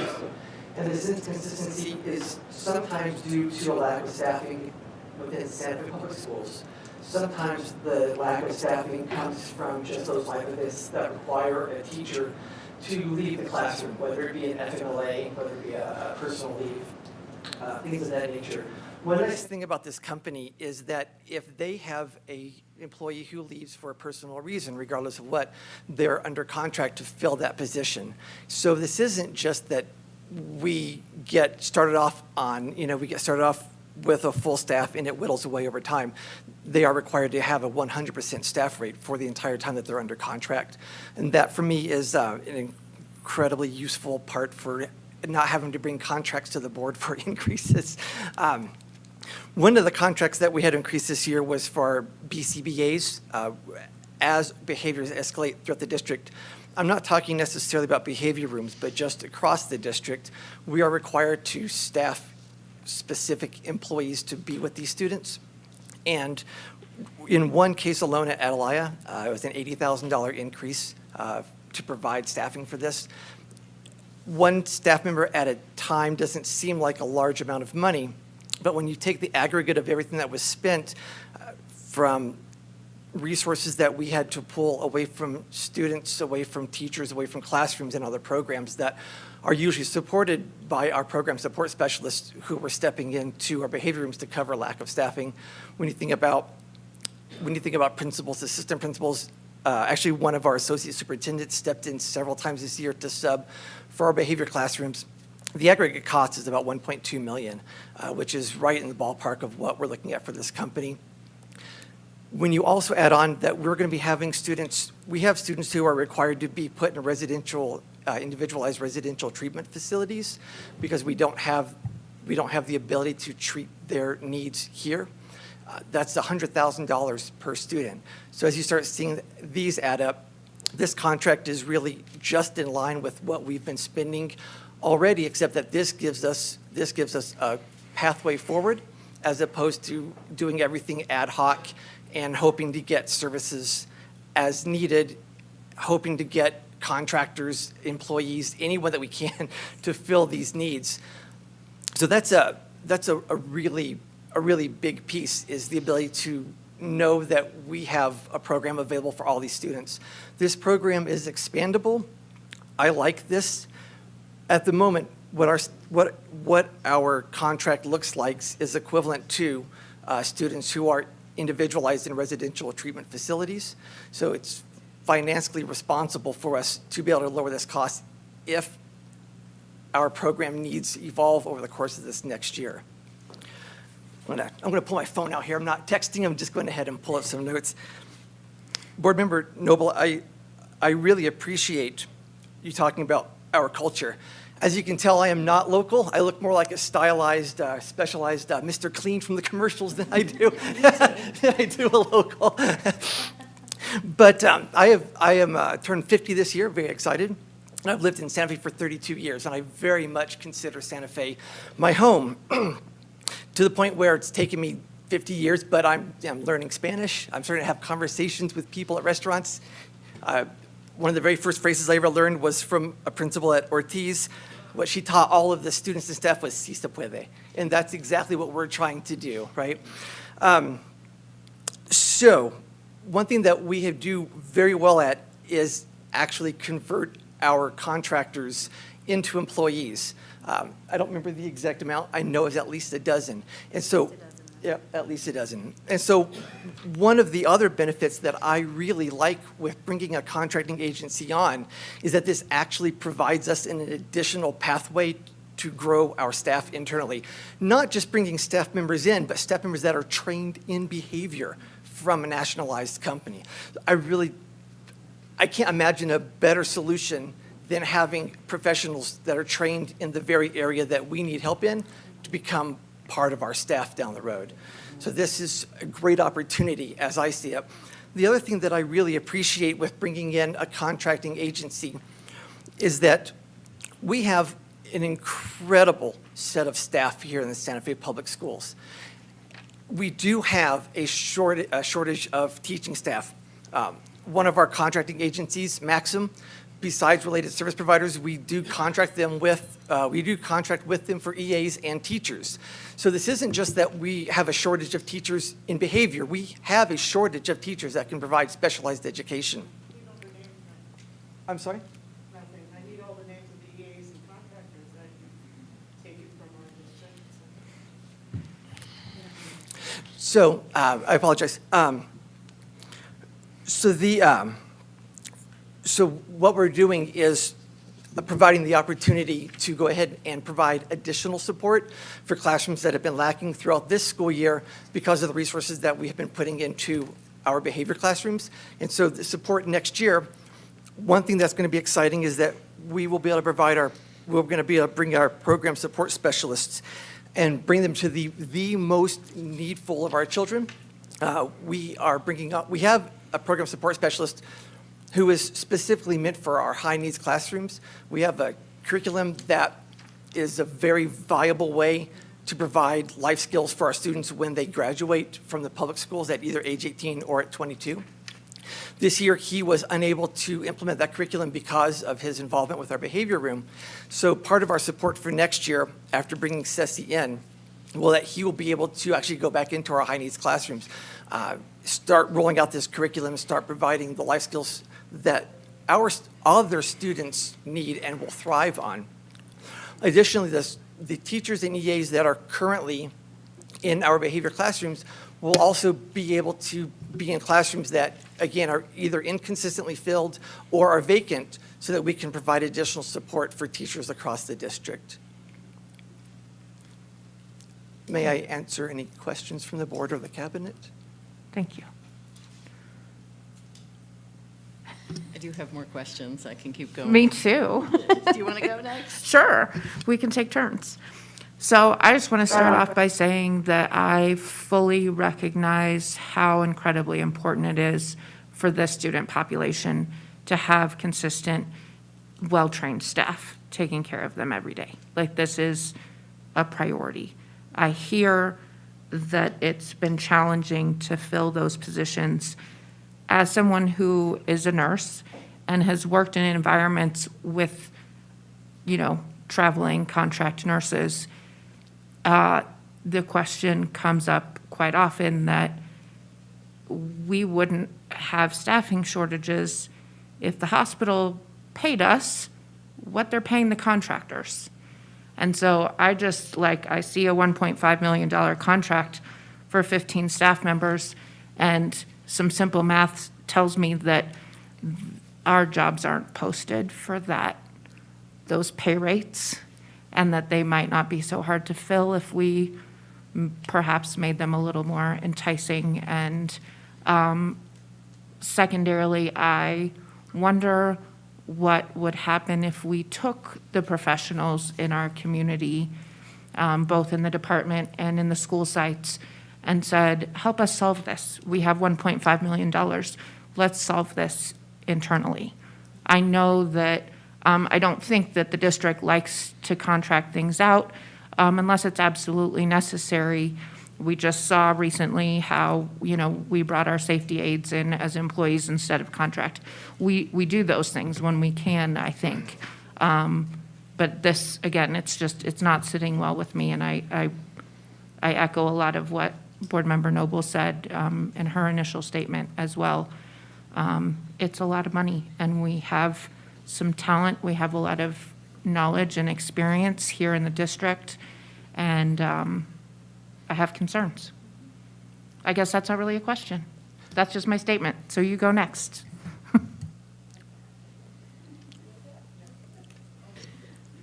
Okay, I think I have two, but, you know, keeps coming up.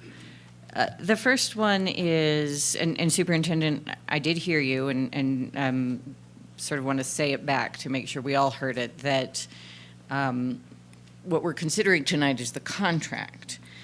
The understanding up to this point has been that the Sierra School, as we now talk about it, will be housed at Aspen. But I heard you say there might be some consideration about that and looking at the site itself.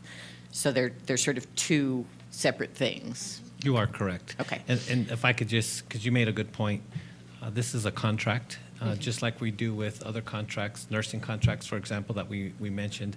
It's a contract. Sometimes that contract is not executed. Sometimes we fulfill that contract and come back to a bar to increase it. So, you know, at this point, it's a contract under consideration. Thank you. Well, I'll go ahead with my second question first then. That wasn't what I was getting at, but it is my second question. What are the possibilities for using less? I mean, I know the contract before us is for about $1.5 million, which, you know, if I heard from you, our district costs are about 1.3, so, or 1.2, so I heard a difference of 300,000, which is a difference of 25% and not nothing. But, you know, what are the chances we might use less of this contract, be able to hire people? You know, I honestly am, there's lots of things making me uncomfortable here, but I understand the compelling arguments and well-rounded points that you are all making, from numbers to the most important thing, which is our service to students and getting them what they need and deserve in terms of access to education.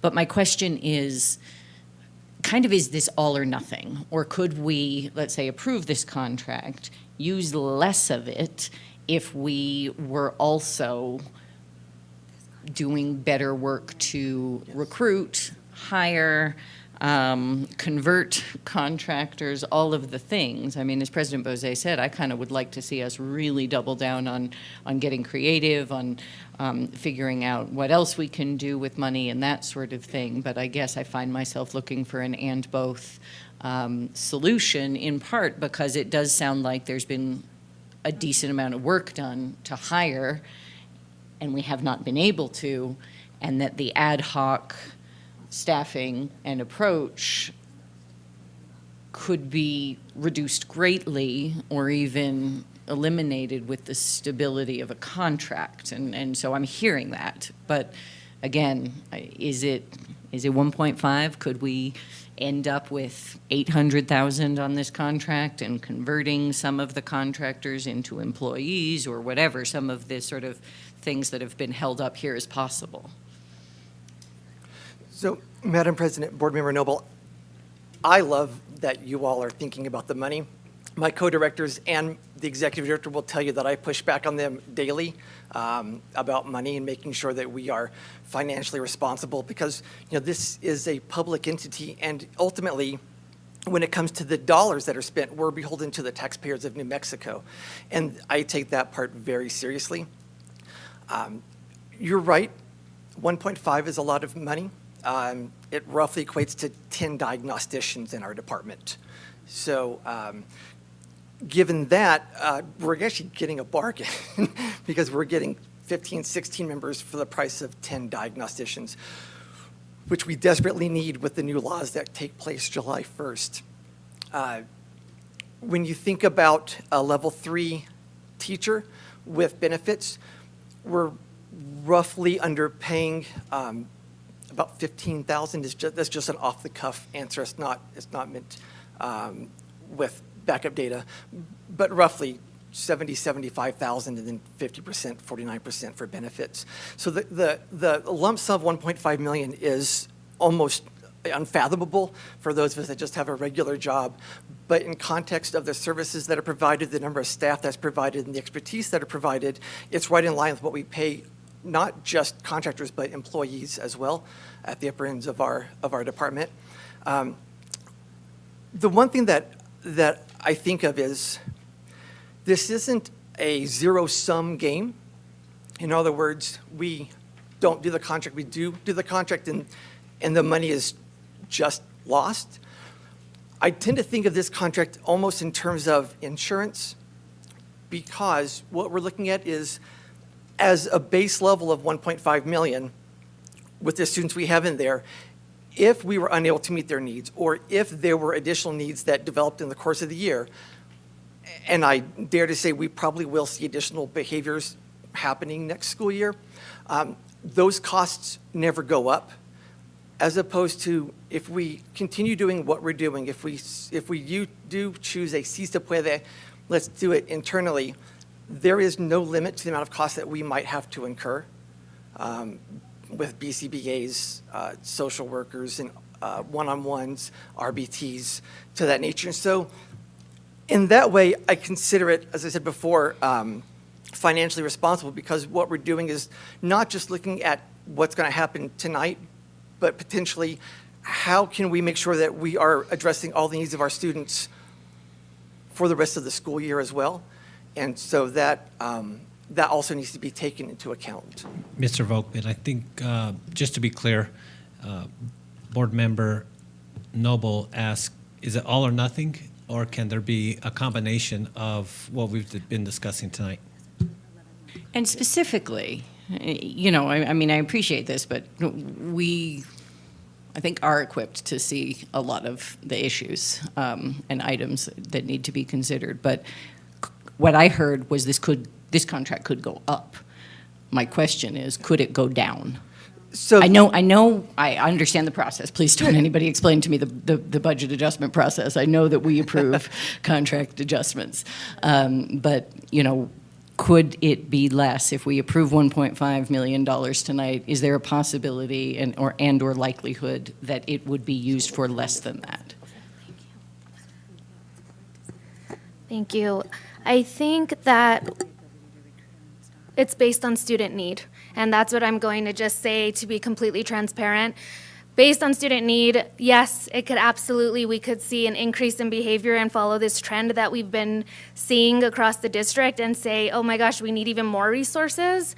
And you might have something in front of you next year that is asking for more. Or we could have some success this year with this program and see a reduction in need. And if we have a reduction in need, then that doesn't justify the amount of the contract right now. So it's really based on student need. It's how students progress and move through the program. We have to have students to justify that staff and that staff ratio. We have students in there right now and a projection of students that are pending for diagnostics and eligibility determination that we feel like this is adequate need for right now. But with the limited resources the students in this program have had so far, and then seeing there's going to be 17 staff devoted to them, I think that it is a possibility that this could become less because the students require less support because we are finally successful in meeting their needs. So, you know, I know it's not a clear answer, but it is an honest answer, which is it's based on student need. It was very clear, actually. Thank you. I appreciate that. Okay.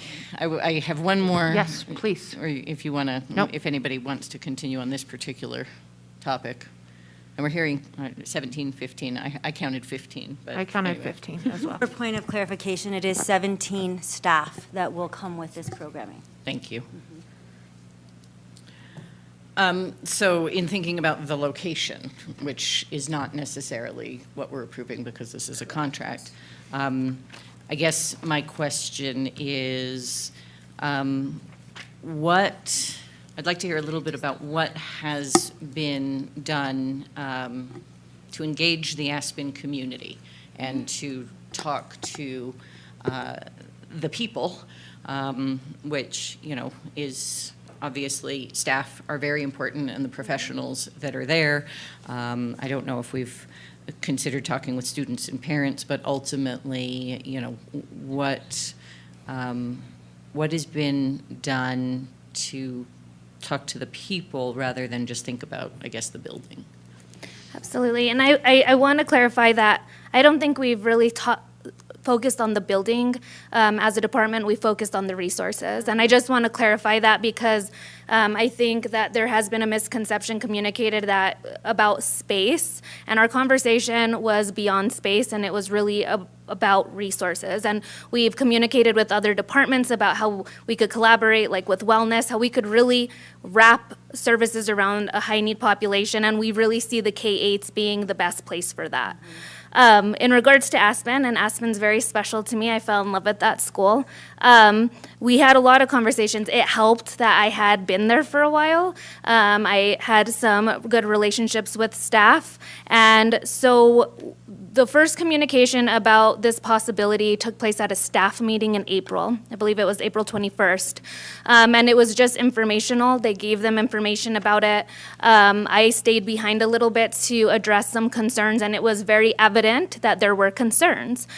So we immediately scheduled a Q&A with any staff that wanted to attend the following Friday. So Mr. Pinkerton and I were in the conference room with administrators, and teachers came in and they asked questions, and we answered those questions. There were still questions that was communicated by Principal Love. So we then sat down with her for a third time and her assistant principal, and she read all the questions that had been emailed to her from staff, and we gave her responses, and that had been shared with the Aspen staff since, I think, the end of April. And as those questions kept coming, we kept answering them to the best of our ability. There were things along the way we hadn't ironed out. There's still things along the way. We're creating handbooks. We're kind of creating forms. We want to make sure that this is seamless. So some of the answers that or questions we weren't able to answer, we let them know that we were in the process of getting those to them. And thank you. SESI also has done some visits. They have worked directly with the admin at Aspen. In regards to the community parents of Aspen, the families of Aspen, communication hasn't taken place from our department yet because we really wanted to make sure that this was going to be a final process that we'd be moving with. However, we started having conversations with parents and students within programming to let them know that programming was going to continue. However, we were going to try to offer better resources. It was clear both to our department and families that it wasn't enough. It's not enough. That's very clear.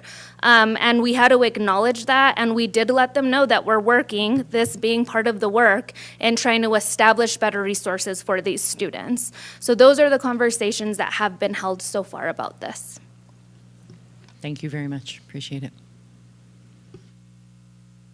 Vice President Anderson. Thank you so much. I have a number of questions, and I want to apologize if they jump all over the place because I've just been scribbling them down as we go and crossing some out that board member Noble has asked. So thank you for that. And I want to just begin by saying that I don't doubt that you have the students' best interests in mind. And I know, I also want to acknowledge that you are the professionals and I am not. So before we get started. Also, just as a personal note, and I know the superintendent knows this and some of the staff know this, but I spent 1 year, just one, in an alternative placement classroom with both high schoolers and middle schoolers, most of whom needed behavior support services and who were had, I don't know the phrasing now, but conduct disorders or behavior disorders or emotional regulation disorders. And it was exceptionally difficult. And I say 1 year because that's about as much as I could put into that work because it takes a lot out of you. So I want to acknowledge that is a difficulty with staffing. In terms of questions, I know you mentioned that there's been a lot of turnover. How many teachers who are currently employed or were currently employed by the district as of the end of this year in behavior classrooms, and how many EBAs have we displaced them, and if we have, how many of those have been displaced? Thank you, Board President Bose, board members, Superintendent Chavez, and Cabinet. So I believe that the proposal of this has been discussed. That was done by our executive director, and I don't want to speak for him, so I won't go into the conversations in regards to displacement. However, what I will say is that at the end of the school year, we had verbal interest of transfers from the 3 teachers that we had in place. However, we did not, only one of them had communicated that in writing. So we were preparing to have vacancies in these classrooms. We had a total of 6 EBAs. There was one contract EBA that was a long-term sub in one of the classrooms who resigned at the end of the school year. And the EBAs that were in place, it had been a rotation of to get there. And I don't have direct communication about what their plans were going to be for the EBAs in regards to the new year, but I do know that there was communication from teachers verbally, like I said, not officially, communicating consideration of a different placement. Thank you so much. I appreciate that Mr. Pinkerton is not here to answer that question, but I do have a lot of interest in whether folks decided that they were coming back before or after they learned they were potentially going to be displaced. So I do wish he were here to answer that question. I'm concerned about it. I wanted to ask that if they were being displaced, would they have to apply at the Sierra School, or would they be able to apply at Aspen, or at whatever behavior program? We currently have a large amount of EBA vacancies. So when Mr. Volkman spoke about contract staff that we're also interviewing, it's because our school leadership are getting very, very nervous about next year and the amount of EBA vacancies and special education vacancies they have. So what our department does for our school site leadership is we start interviewing contract teachers. We present them with options when they have more than one vacancy within special education. So if those conversations were held about displacement, there were plenty of options for those staff members to choose from at all grade levels. So we have that need, elementary, K-8, middle school, and high school right now. And those vacancies as of today still exist. Thank you so much. Having said how difficult behavior programs are and how quickly folks can turn over in them, if they wanted to work in a behavior classroom, would they have to apply at the Sierra School? Or are there behavior positions available outside of that? We have behavior at high school right now. So we do have behavior classrooms at the high school level, and I don't know what their EBA staff looks like right now. But I do also want to emphasize behavior specialty is needed at all of our highly structured classrooms. Another concern our department has is the fact that our highly structured classrooms, meaning life skills, our autism classrooms, and even MedFrag have increased in behavior need. This high population or this high needs population of students, we just have seen an increase in behavior. So the expertise for these professionals can be utilized at those programs, and they're going to see similar behaviors and similar ways they could apply their skills. We have been looking across the board when we're having our discussions with contract employees with a specialty in behavior or some experience, and that's just for life skills, and some of our classrooms that specialize in autism, because it's been an increase where those classrooms look like how behavior looked in the past. Now behavior looks a little more high need than what we have been used to seeing. That makes a lot of sense. I think we've been hearing from even gen ed teachers that behavior needs have increased among non-disabled students as well. Let's see. You mentioned, this is kind of on the same track, and I'll just say, I mean, you can probably tell, but I do share NEA President Mayor's concerns about outsourcing teachers. To me, there's been an alarming trend in privatizing education across the nation.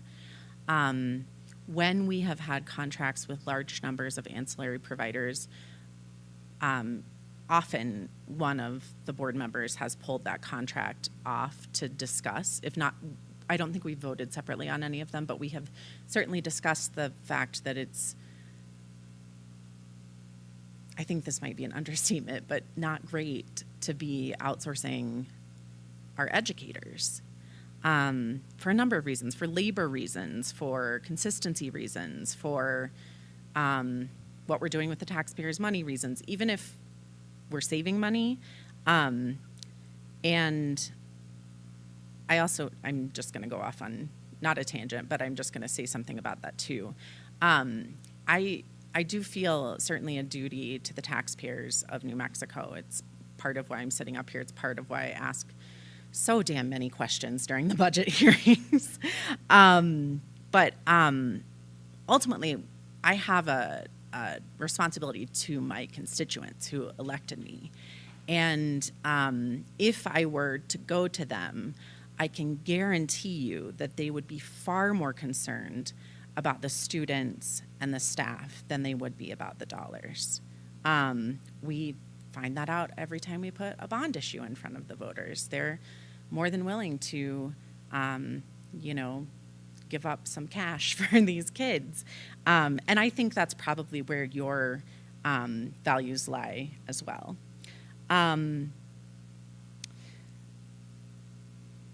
In terms of converting the folks from Sierra to employees, I know we have a good record with converting folks to employees, like you mentioned, our school safety aides, and that's been ultimately beneficial for us. The private company didn't work out, and we, found a lot more value in having folks in-house.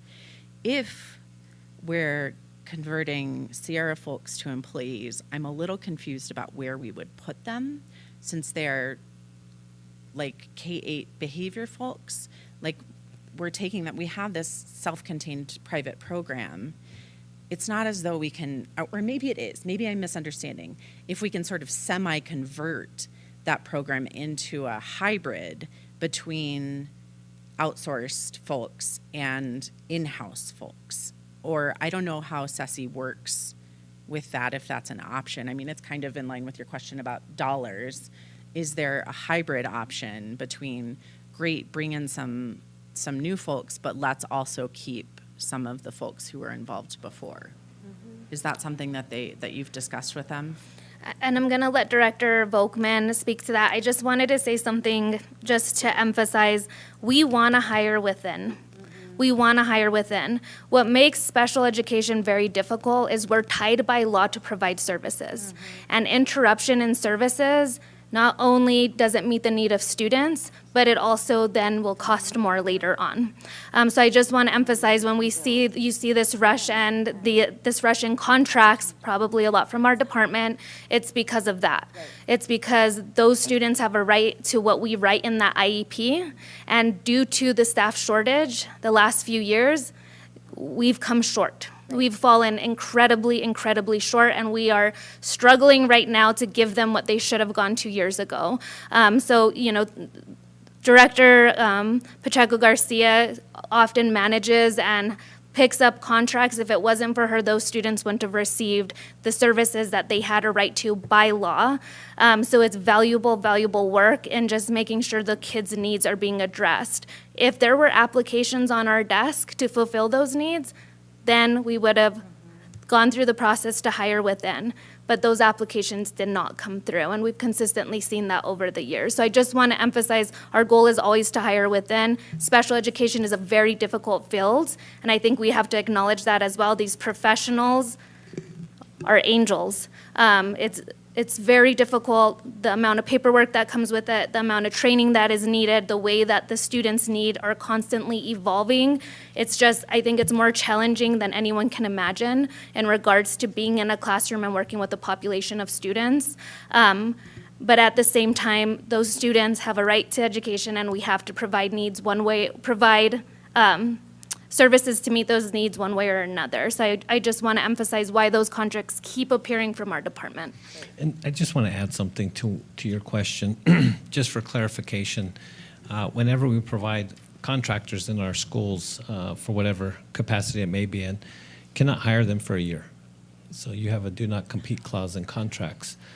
If you violate that, it's about $50,000 per employee. So when you talk about a hybrid, it would have to be a hybrid if this contract continues into year 2. So when you approve this contract, those employees are part of that contracting group or corporation for an entire year.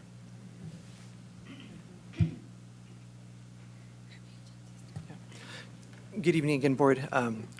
So the one thing that Superintendent Chavez pointed out is that this is it's an 11-month contract, and so as far as what we're thinking is, there definitely lies the possibility where we could grow capacity in this year's time. So when we contract with our related service providers, every contract is 1 year, but we have the RFP process, which lasts for several years. And specifically with this company, it is solely a 1-year contract. And so we're not going to bind the department to this company in perpetuity. So it's a way to buy time so that we can grow what we need to. Okay, thank you. That's really helpful. And I thank you, Director Chavez. I share that, or at least some understanding that we're federally legally obligated to provide services to students. And I know that hasn't always, I had parents contact me because I know that doesn't always happen. There's not always an SLP for that. And I hope it didn't seem like I was criticizing the ways in which we get folks into the classrooms right now. Absolutely. I totally understand that we need to have OTs, we need to have PTs. And I've even talked at length with an OT about why she prefers to work as a contractor. And it's not necessarily the money, it's just her lifestyle. And right. So I understand that there's an opportunity for a hybrid, that we might need a little bit of everything. And I take seriously that we as a board have a legal obligation to provide those services. If we don't provide those services, we end up in litigation, and that ultimately comes before the board. So it's, I think it's a really important thing to point out that we have to provide these services one way or another. So this is obviously like a very difficult topic. It's something that we all have a lot of questions about. It's something that we've heard a lot about, that we read about in the paper. I know that Board Member Noble and I have both, heard from teachers and families, specifically at Aspen. But I imagine we'll hear more from the site that is ultimately chosen. People have a lot of opinions about something like this. And so that brings me to a concern over timeline. I'm unsure what happens if we don't approve the contract tonight. I can answer that question. We're going to have to do a better job of recruiting for a behavior program.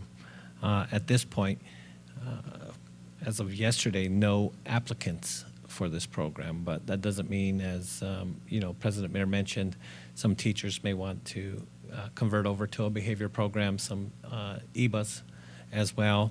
The nice thing about EAs and EBAs now is, they're being paid more. A minimum of $25,000 for an EA, but much higher for an EBA. So if we do not approve it tonight, then we do have to really get out, recruit, and try to staff it, because right now, if we're not staffing it, then for those students with that IEP in that program, we could be violating state, federal law. Lawsuits could be coming, just not providing a free and appropriate education and meeting the needs of those students. So it would be on us, really.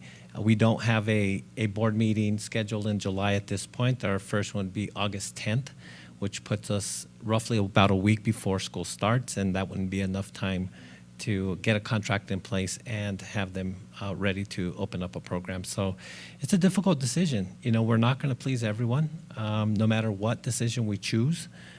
But again, it's something that we're facing, as a district. All other districts are doing the same, trying to recruit EBAs and special ed teachers, especially in this area. That is my area of specialty is behavior, and that's when I started teaching, and it's rough. It is rough. So again, it's something that we have to, as a district, really understand. But I think there are different options that we can discuss that are on the table. And again, as I mentioned earlier, even though you may approve a contract, doesn't mean we have to execute the contract. So that we haven't then been recruiting for K-8 behavior teachers and EBAs, have we, for the last few months? They're posted. We have, and they're posted. That Okay. job has been posted. Okay. But again, just because it's posted doesn't mean we're recruiting. Right. Part of what I'm hearing tonight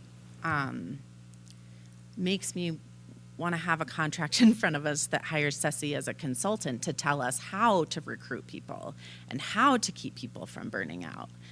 I don't think they do that, but I feel like a lot of the things that they're providing to us, I wish they were things. It sounds like they're things that are kind of farther out. Like how do we nationally recruit? How do we provide for the needs of teachers to keep them from burning out? How do we provide services and for students, specialized services for students? I want all of these things to be things that our district knows how to do. And I understand that this might be the 11-month stopgap to getting there. I just want to express that, I wish we were there before we needed this. And I know there are a million reasons that we're not, and maybe we never will be, but anyway, that's a thought that was in my head. Let's see. Is Ceci a for-profit or nonprofit? For-profit. For-profit. Okay. Okay. Let's see. In terms of, I don't know how this works for any of our ancillary providers, so frankly, I probably should have asked this before I ever approved a contract for ancillary providers, but what kind of accountability is there? What is the structure? Does the executive director report to you guys? Who is their relationship? Is the relationship with you, superintendent? Where does that how does that structure work? The oversight of those staff members are usually by directors, but we collaborate with the school site staff and administration that they serve. So it's a collaboration. We're kind of the middleman between the contract agency and then the school site staff, and that's how the oversight occurs. And is the executive director in the building? Are you talking specifically to this company? Yeah, this company. Yes, they are in the building. They're in the building. Okay, cool. That's great to know. And you did say earlier, I'm sorry, it's just been a few minutes, but you did say that they would have access to related arts, interaction with non-disabled peers, playground, and athletics Yeah, they'll have- based on their readiness, they will have access to that. Okay. So all of those decisions of reintegration is going to be based on student progress with The same behavior. as they are Mhm. now. Absolutely. Okay. Um,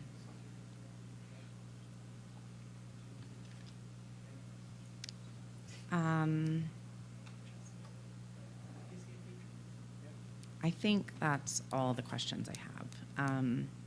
If I think of any, I'll hop in after you, President Bose. Thank you all so much. I really appreciate it. Thank you. Thank you. Yes, Secretary Abeyta. Thank you, President Bose. Is there a termination clause in the contract, and what is it? Do you know that? Mr. Granada, will you help with that? Thank you. Excuse me, I'd just like to say there are no EBA positions posted on the SFPS website, and they haven't been. They've been pulled off, so I don't know what they're trying to say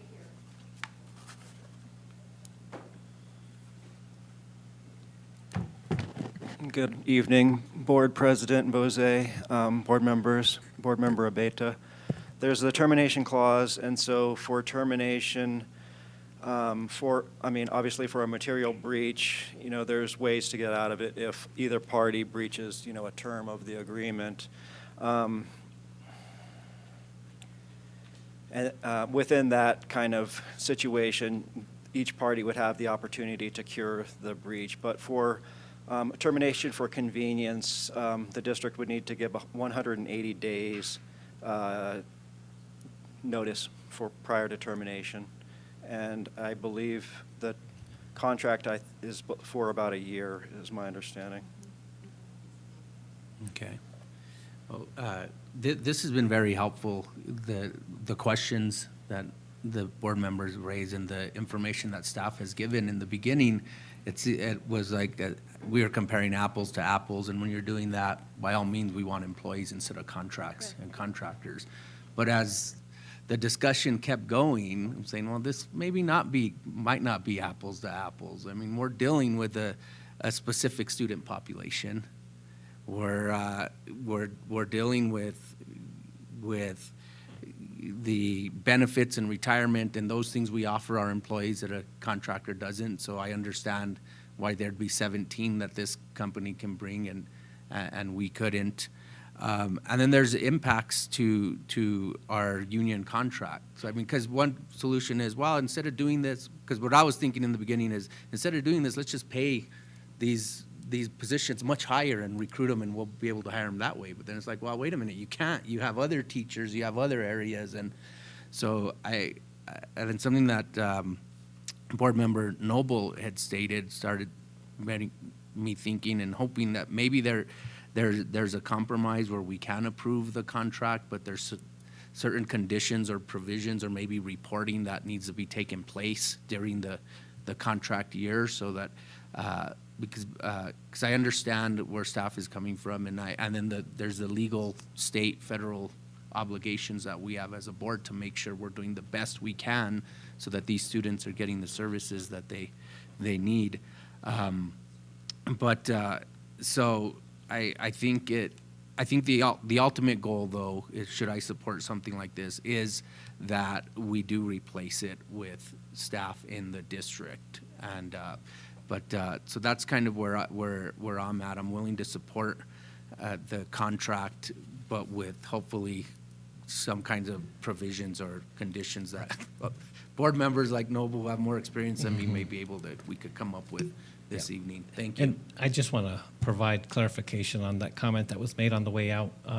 Cody Donarski, our PIO, just showed me on our website they are posted, EBAs and EA postings. Yes, Board Member Noble. Well, first of all, I appreciate the conversation.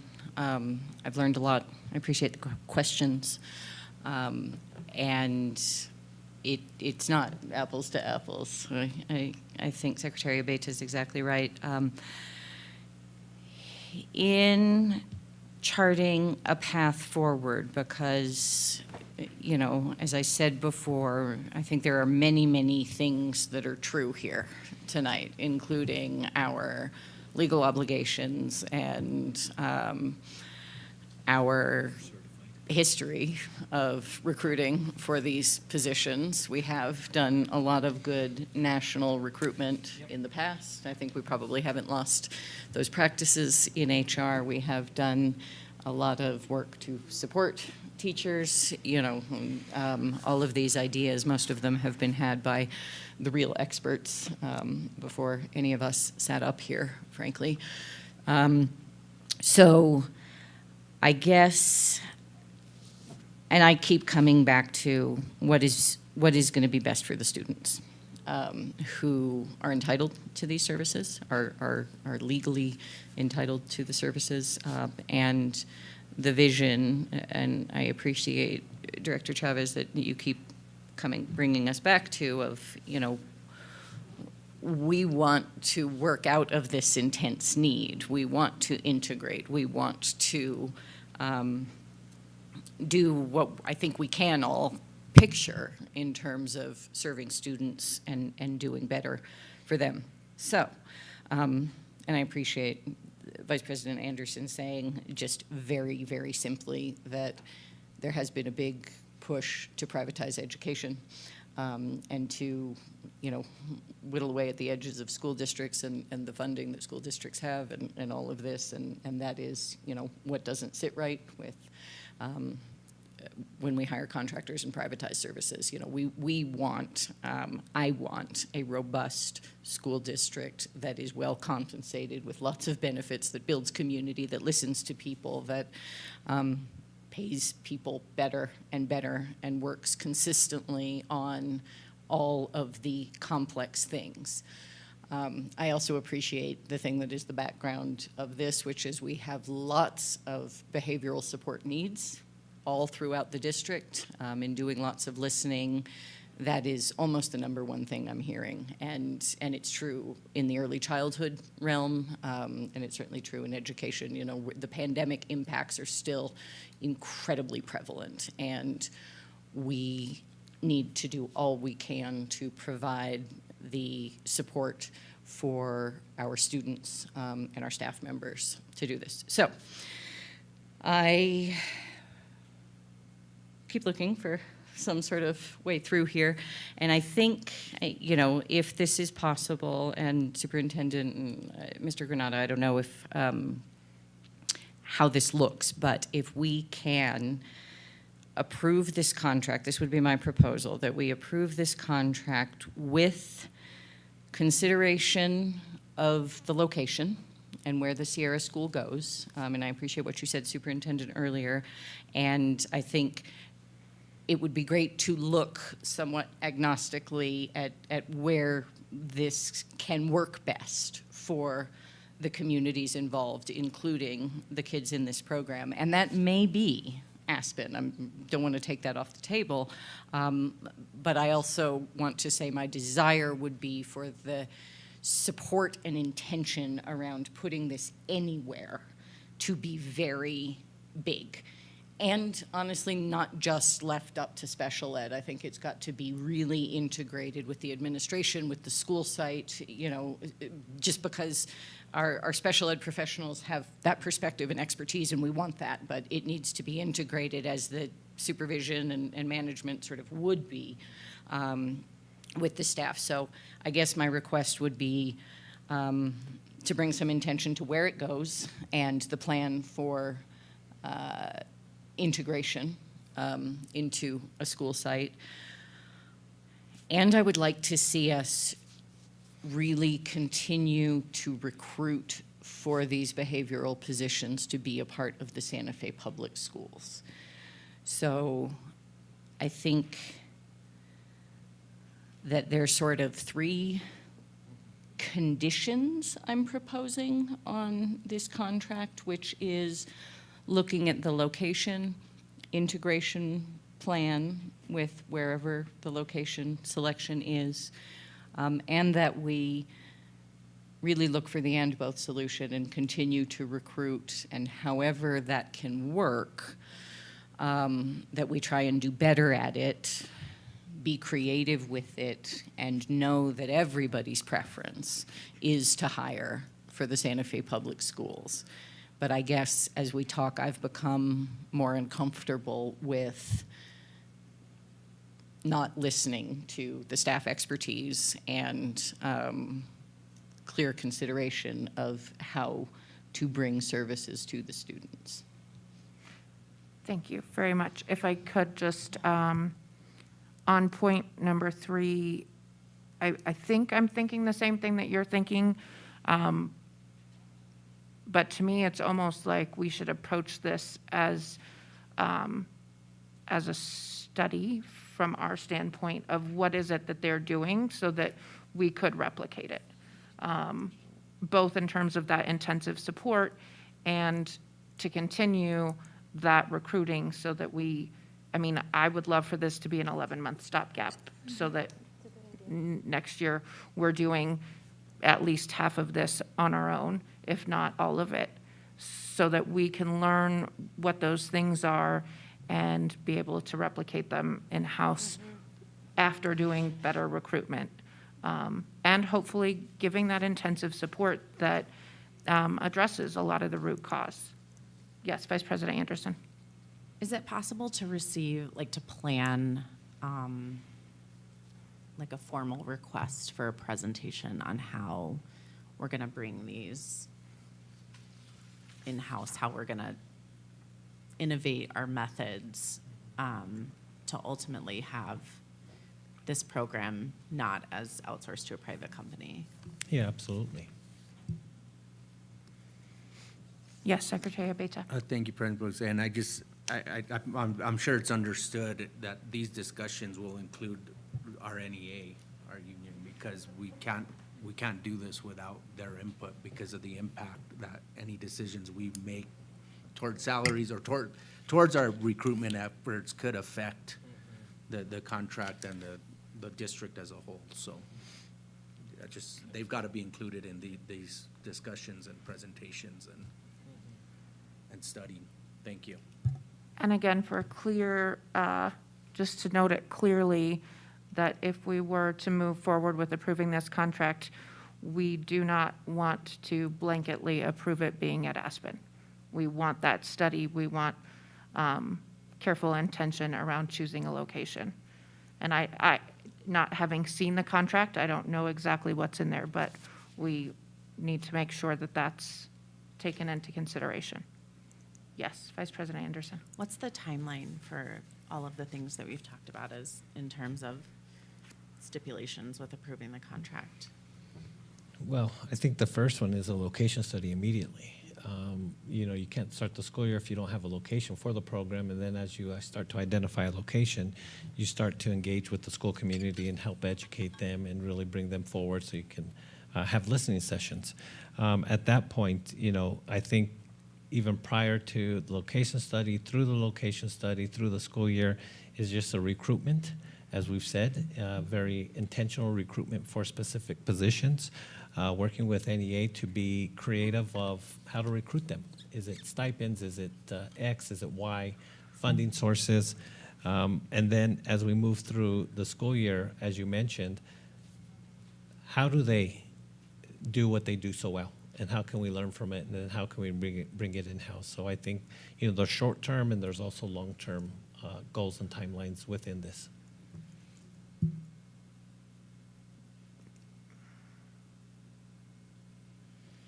And if I can add, that location study has to happen immediately. Will we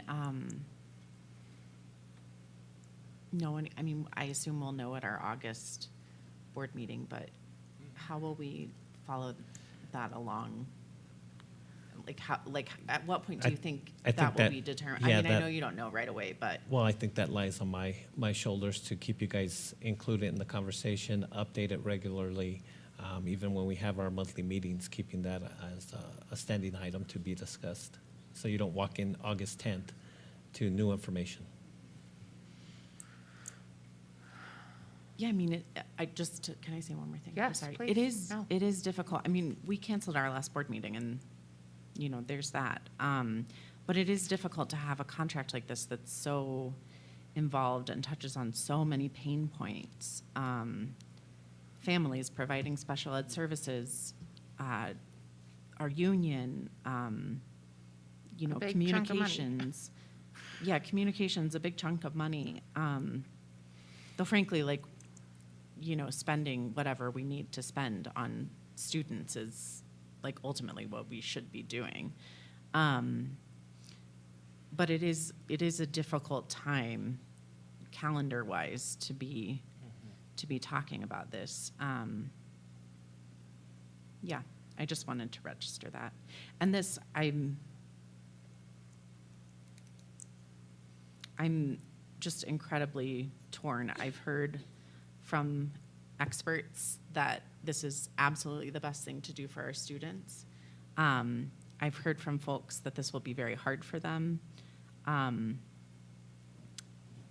including our NEA president. Ultimately, we need to do what's best for the student, but you know, doing what's best for the student means also doing what's best for our staff. But if we don't have any staff, then we're not doing what's best for our students. This feels like a very, very difficult decision, and I want to thank my fellow board members for laying solutions out, and for thinking a little more clearly about this than I think I am. And I really want to thank our staff for coming and bringing your expertise. This has been really helpful. Yes. All of that. I think we're all in agreement with the stipulations that Board Member Noble outlined. Is that correct? Board President Bose. Yes. Legally, can we do that? I'm going to try and make a motion. Right. And right. how about that? Okay. I guess I was just asking before you made your motion if anybody wanted to change anything. But please, make your motion. Okay, I would like to move that we go ahead and approve our contracts over 60,000 with some conditions on the Special Education of Colorado contract for $1.499971 million.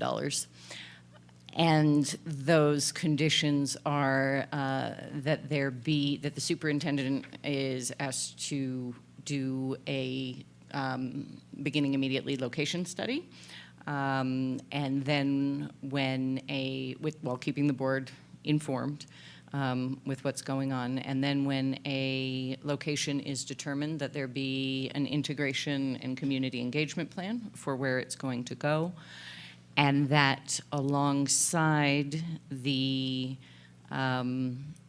work with this contract, we continue to recruit for these positions to be part of the Santa Fe Public Schools, and that every effort is made for innovative, creative, aggressive recruitment with the clear understanding that the preference of the board is to hire Santa Fe Public School District employees to do this work.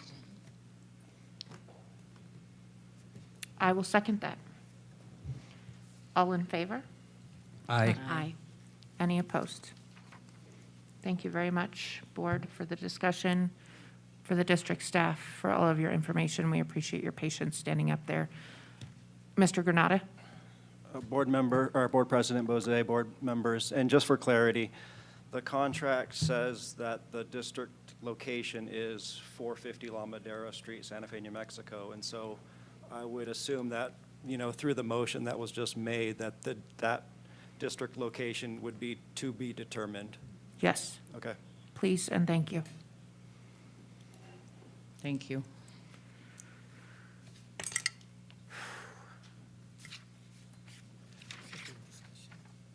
Hard to believe it, but we're not done yet. That was a good discussion, though.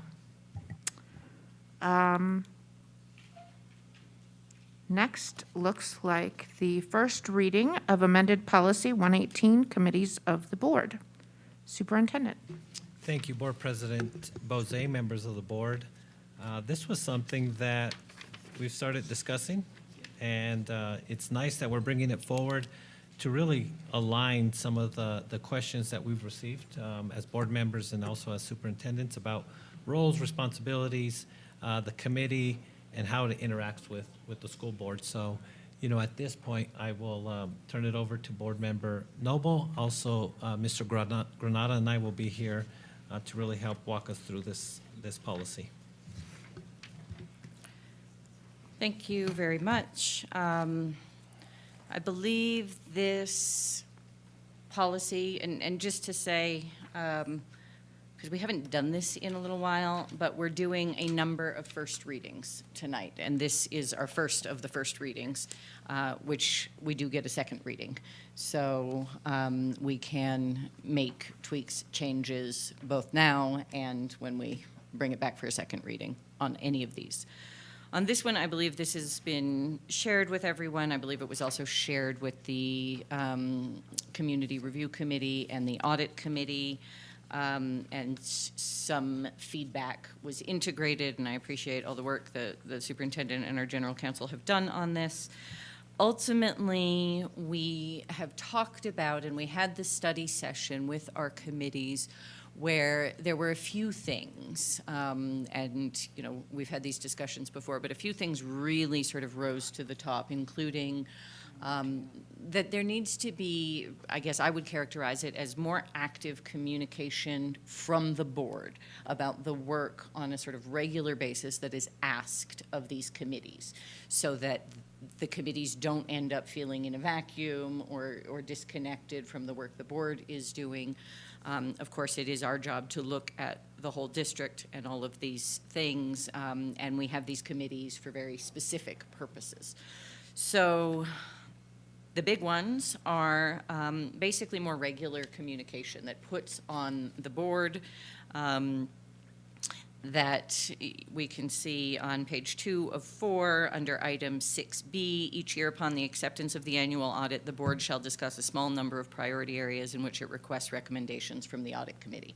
So that's for the audit committee, where we look at the finances, as we've heard from our audit committee members and chair. The audit can lead to everything. So how do they focus? And ultimately, this puts the responsibility on the board to focus them.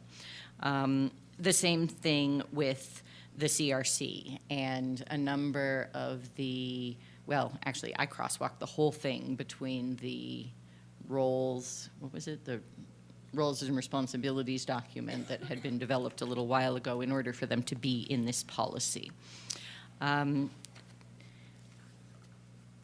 The other thing is that changing of the structure to chair the committees, to also provide better integration with the board, which would provide for an audit committee member to, the audit committee to be chaired by one of the 2 appointed board members, and for the CRC to be co-chaired between an appointed board member and a community member selected by the committee.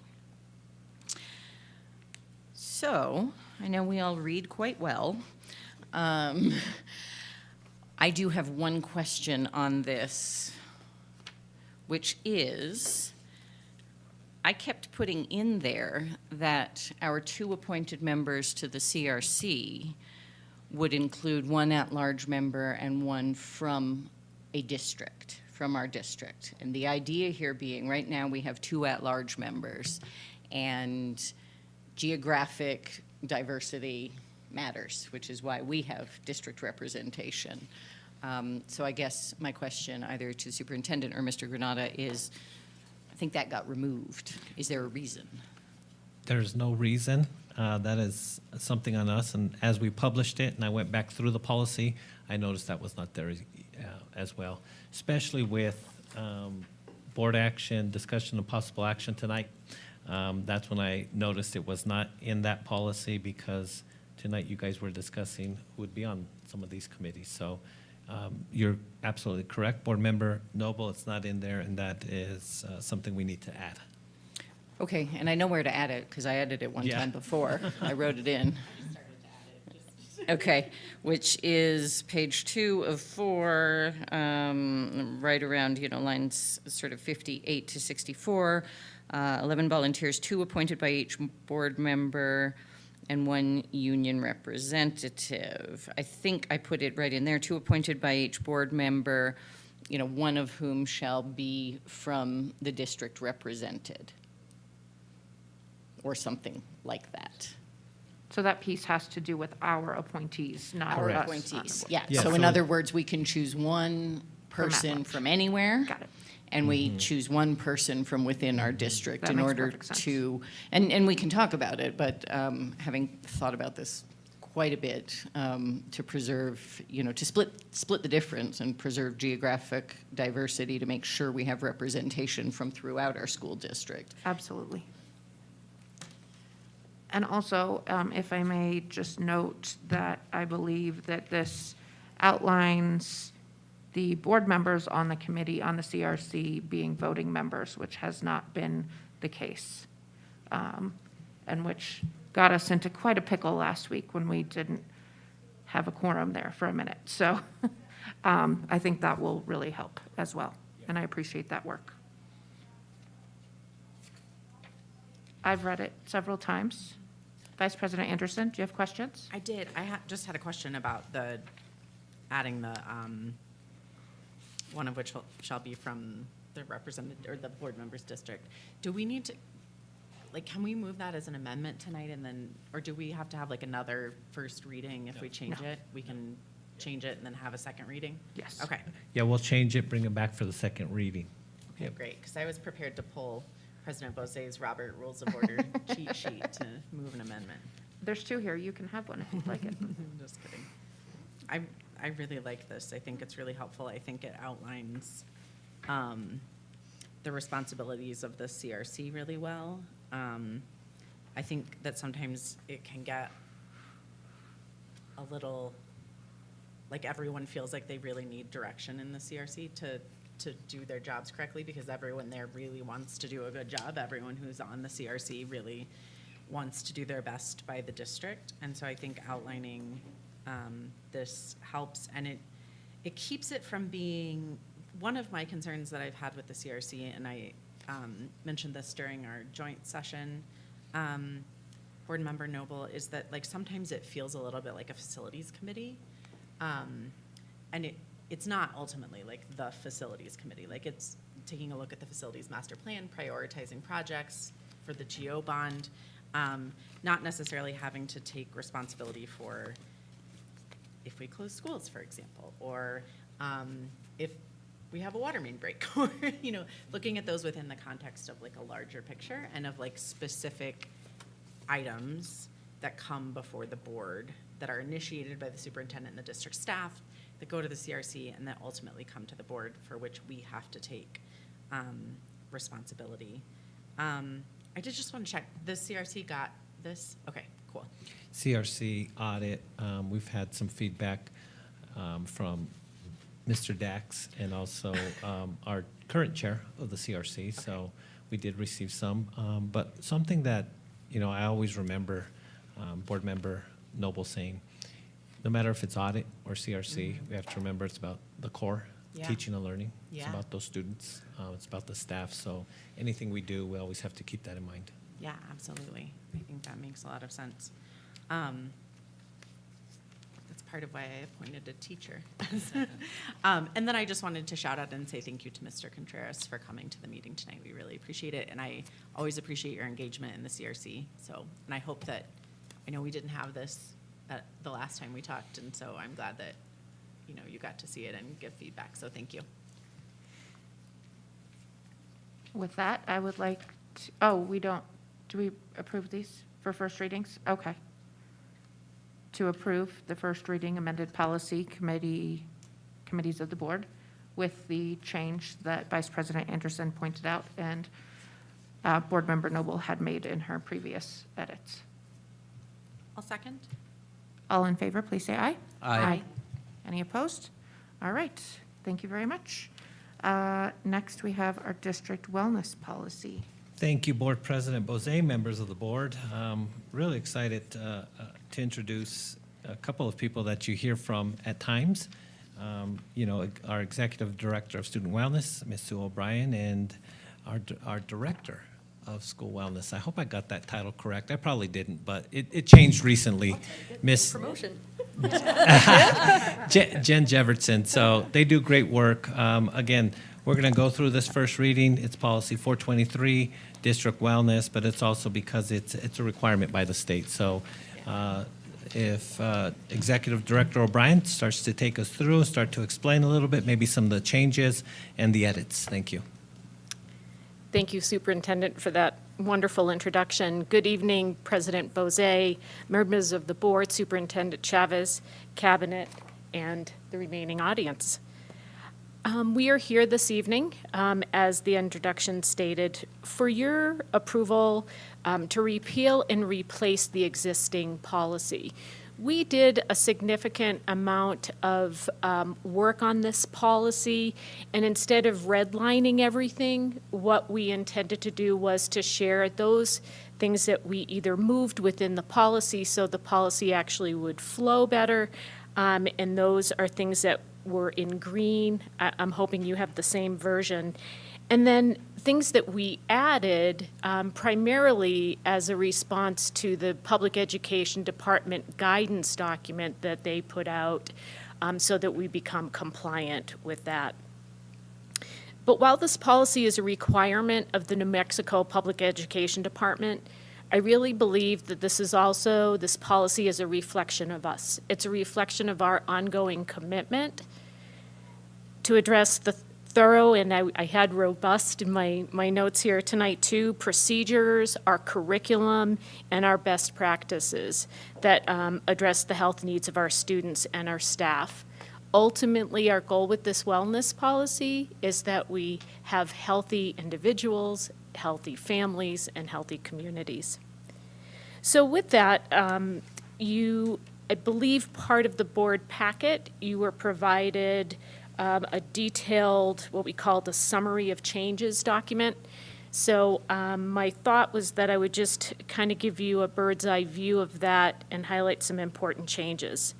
One of which I just spoke about, which is really aligning, it's supposed to be a triannual review, so this is actually overdue. But we wanted to make sure that with the revisions of the PED documents that we as a state were in compliant with all of the 10 sections of the wellness policy. It's a very comprehensive policy. We also went through, so we looked at the titles of the different sections of those different 10 sections. We just made those, like I said, in alignment with the PED guidance. We also did something interesting. In our former wellness policy, we had goals at each title and section. And it was redundant, and it was already captured in the wellness policy purpose. So we removed those goals so that it would, again, flow smoothly. We also, we reworked the wellness policy purpose and the section. The policy requires that someone at the district oversees this policy, and that's me. But we also felt very strongly that we wanted to incorporate the site administrators in this policy and in the departments that are also related to this policy. So nutrition and physical education. So it's not just a wellness policy, but it really does encompass all these other areas within our district. So we added language there. One of the things we had to add was and really call out our compliance around smart snacks. And that is in our nutrition section of the policy, that we must be in fundraisers and food that's offered while during the school day needed to be in compliance, of course, and meet the national federal standards for nutrition. So again, really up to compliance there. Under the physical activity section, we added requirements of lunch recess times. The board several years ago passed a resolution about recess, and we included in there not using recess as discipline. So in terms of physical activity, not using that as an opportunity to make kids do things, physically related. And I would sense that that's important so that students don't get the wrong idea of physical activity being a bad thing or connected to something like discipline. So that it wouldn't be used as like I said, a punishment or discipline. In the health education section, we just included more language around alternative lessons. We have a stellar reproductive sexual health curriculum that occurs, well, we have standards, K through 12, but for our 7th and 8th graders, and they get to opt out. There's a section of that parents get to opt out for the students, but within that, what we learned was that we have to provide alternative lessons. We're not sure what those look like at this point, but that's something we're gonna need to work on if parents choose to opt their children out. In the physical education section, although our former policy spoke to this probably more broadly, we just really put in language that called out students who are currently on an IEP or have a 504 accommodation plan are entitled to adaptive PE. So they would be entitled, 504 students would be eligible for accommodations around physical education, while an IEP student could actually receive adaptive PE services. So we just wanted to make sure that that was very clear. Some other piece, behavioral health, social, emotional well-being section. We have been, Jen and I have been working really hard at this, is not just, and it's not an easy thing, because a lot of people really with the best interest want to come into our schools. But we have worked really hard in vetting through the Office of Student Wellness, and we're through this policy expecting to do that, you know, on an ongoing basis to really vet what's getting in front of our students and really have experts, people with expertise working with our students, and we have questions that we ask them so that we can we're not going to guarantee everything, but certainly we do our due diligence around getting, you know, the people, whether they're, you know, people that are coming in from our community agencies to make sure that we really know what they're doing and what they're offering and what they're qualified to do. In the health services section, we added language around our dental screening and our other screening just to be updated there. Our staff wellness, it's a very small section around that because we do have other policies around wellness, and we streamline language to be in line with the PED requirements there. And again, compliance with staff living with HIV/AIDS and making sure that they have rights as well. And then the last section, which is the school safety section, we actually shortened it. We checked in with the public education department so that now it really just references all of the school safety plans. So the PED requires all of our schools to develop school safety plans, I believe yearly, that get vetted and approved by the state. So we really just kind of whittled that section down. Jen, would you like to add anything, or I think very briefly. Sure. Good evening, Board President Bozay, members of the board, Superintendent Chavez, cabinet and audience. I just want to emphasize that all of these different sections, they're all here because it's part of a mandated guidance document from PED. I know when I first started marking up the policy, I didn't realize that all of these sections are required. There's a lot of wiggle room. So if you're wondering, well, gosh, why is staff wellness in a 300 or a 400 level policy, or why is this here? That all of these components are part of that guidance document and are required. And then also we had multiple ways to gather input, both from directors from departments, but also the SHAC, the School Health Advisory Council, that has a variety of members, youth, parents, community members, and district staff as well. Thank you very much. And at this time, I would actually like to recognize President Bozay because she was part of our SHAC. I really enjoyed the SHAC meeting. It was very enlightening, and it's exciting to be involved in that. Thank you for the invitation. Sure. And this is part of the SHAC's responsibility, which is in the policy in the beginning section, is to really review the policy, see how we're doing with the implementation of the policy, and then make recommendations for change in the next cycle. Right. At this point, I think it's pretty clear to see that we spent a lot of that SHAC meeting talking about social emotional wellness. Yes. There's lots of red on that page because that was a heated topic, very important. But I must say, with all of the marks, the green and the red, we have a really sound policy. We started off with a really sound policy that I'm proud of. At this point, we stand for questions. Thank you very much. I will pass along questions to the rest of the board in a moment. I just, on page 1, lines 35 and 36, I would like to add, if possible, where it says the policy will be available to the public via the district's website. I'm hoping that that's also in English and in Spanish, because it says a Spanish language version will also be available upon request. So hopefully it's posted in both English and Spanish. And I want to point out on page 3, line 105, where it says community members will be provided access to the district's outdoor physical activity facilities as available.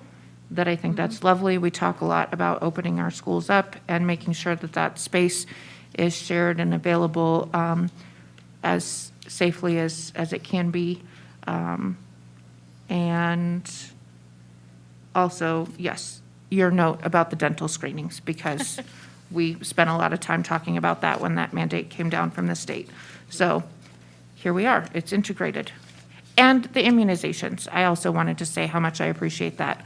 All 3 of my kids got any and all shots that they needed. There was one at the beginning of the year and one at the end of the year, and they're all taken care of now without any extra doctor visits. So that's such an incredible service to our families, and I hope that everyone takes advantage of it. I love your department. Thank you for all your work. Any other questions, comments from the board? Yes, Vice President Anderson. Thank you so much. Before we get started, I just wanted to say, just piggybacking off of you, President Bose, my kids also got their shots that way, and so did I. So I got one of my boosters. So that's really great. And my kids actually have double shots. We get 2 times the immunizations. Just kidding, we don't do that. That's illegal, I think. I love vaccines. And then also the dental screening caught one of my children go to the dentist twice a year and caught some cavities on my kiddos, my pre-Kers teeth that we got filled before they turned into worse things. So great work on that. That's exciting. On page 2, lines 94 and 95, this might be, I'm not sure who this is a question for, but the guideline, are there specific guidelines for when we prohibit outdoor recess? Is there like a temperature cutoff or anything like that? Or do we just leave it up to the site? Yeah, site discretion, principal discretion. Okay. Luckily enough, we're not in a climate that it gets too hot. Right. But however, we take that into consideration, especially when the temperature drops and there's snow. So it is site discretion, principal discretion, but they always reach out to their supervisor or district staff. Okay, cool. I've heard from a few folks who have relocated from northern climates that they wish their kids were outside in that 15-degree weather. So maybe we should just let them shovel snow or something like that. I get those same emails about canceling school. Right. But, I don't even want to talk about canceling school. That's got to be the worst part of being the superintendent. I avoid those conversations if possible, or forward them to you. I really appreciate on page 3, line 99, that physical activity shall not be used as punishment. When my kiddo came home from school one day and told me that she forgot her homework, and so she walked 8 laps for the 8 letters in homework.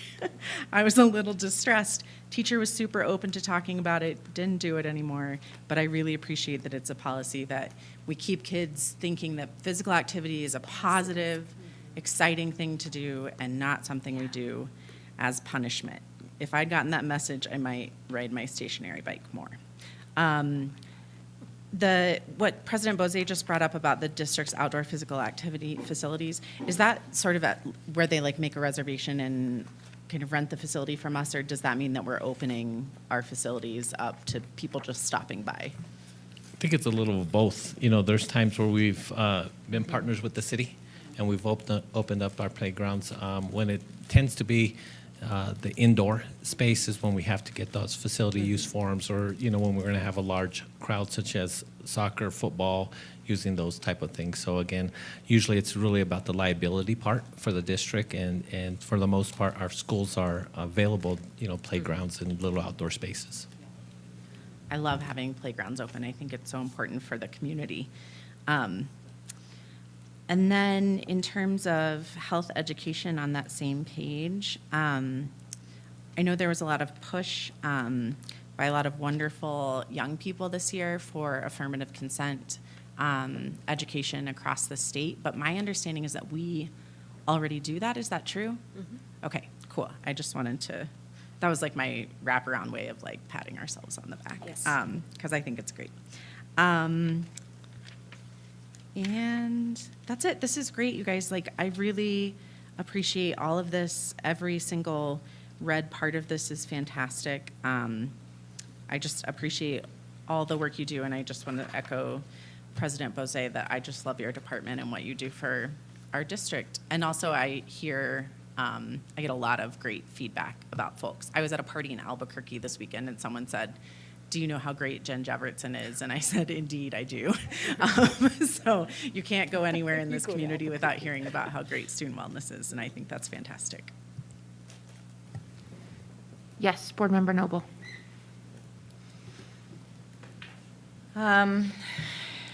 I agree, this is lovely, and I really like reading it. I won't repeat too much of what my colleagues have said, but I do have a couple questions just about, it's like the pedantic things of the policy, because, Policy will be available to the public via the district's website, and President Bose says in English and in Spanish. Don't we put all policies on the website? And we probably don't do all policies Apparently in not. Spanish. Yeah. So I don't know, and these are things I'm just going to raise. We can talk about them next time. They feel a little messy to me, and we can address them in a second reading, but this feels to me like, why would this policy? No, you're absolutely right. I didn't know that no policies were available in Spanish, but that makes sense. Well, and I think honestly, we should have all policies available in Spanish. Maybe it is provided upon request, and all policies on the website if that's what we do in English, but I don't know why we'd call out in this policy something that is different from what we do with our other policies. I agree. And something I Yes. just, text the team that maybe we look at a contractor to get all those policies converted over to Spanish, rather than place it on a staff member to do so, Oh, yeah. Okay, moving swiftly along.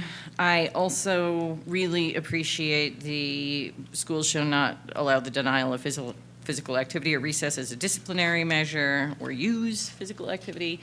We've talked about this, I don't know, a dozen times since I've been on the board, and Superintendent, you probably won't be surprised to hear me say this again.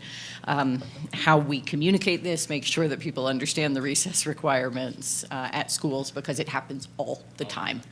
And, it shouldn't, because recess is important. And then the lapse thing, we've encountered that too. Yeah, the snacks and the healthy food stuff is great. Let's see. Okay, on page 3.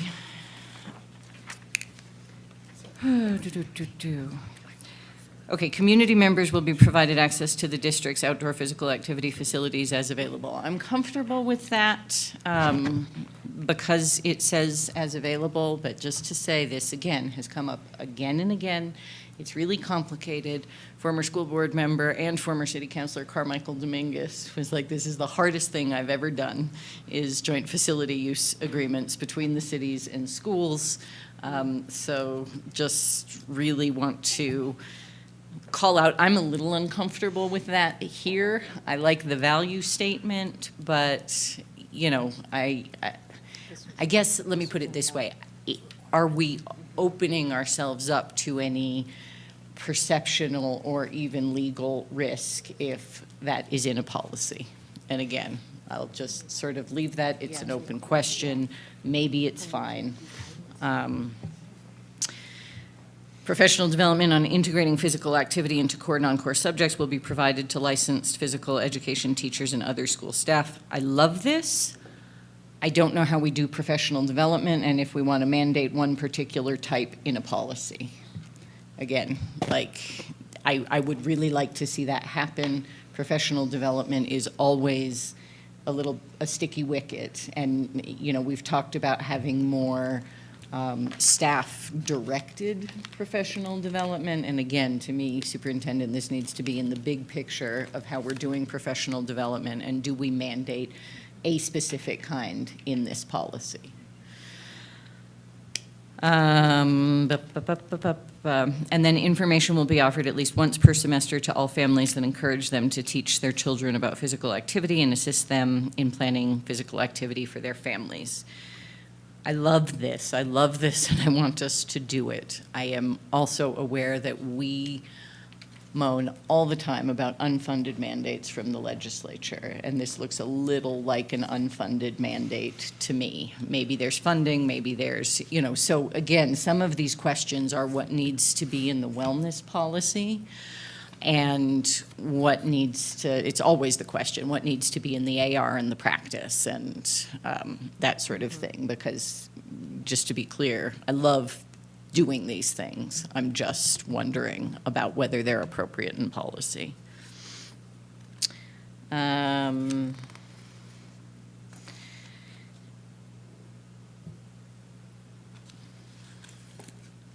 had a little pause around on page 4, line 162.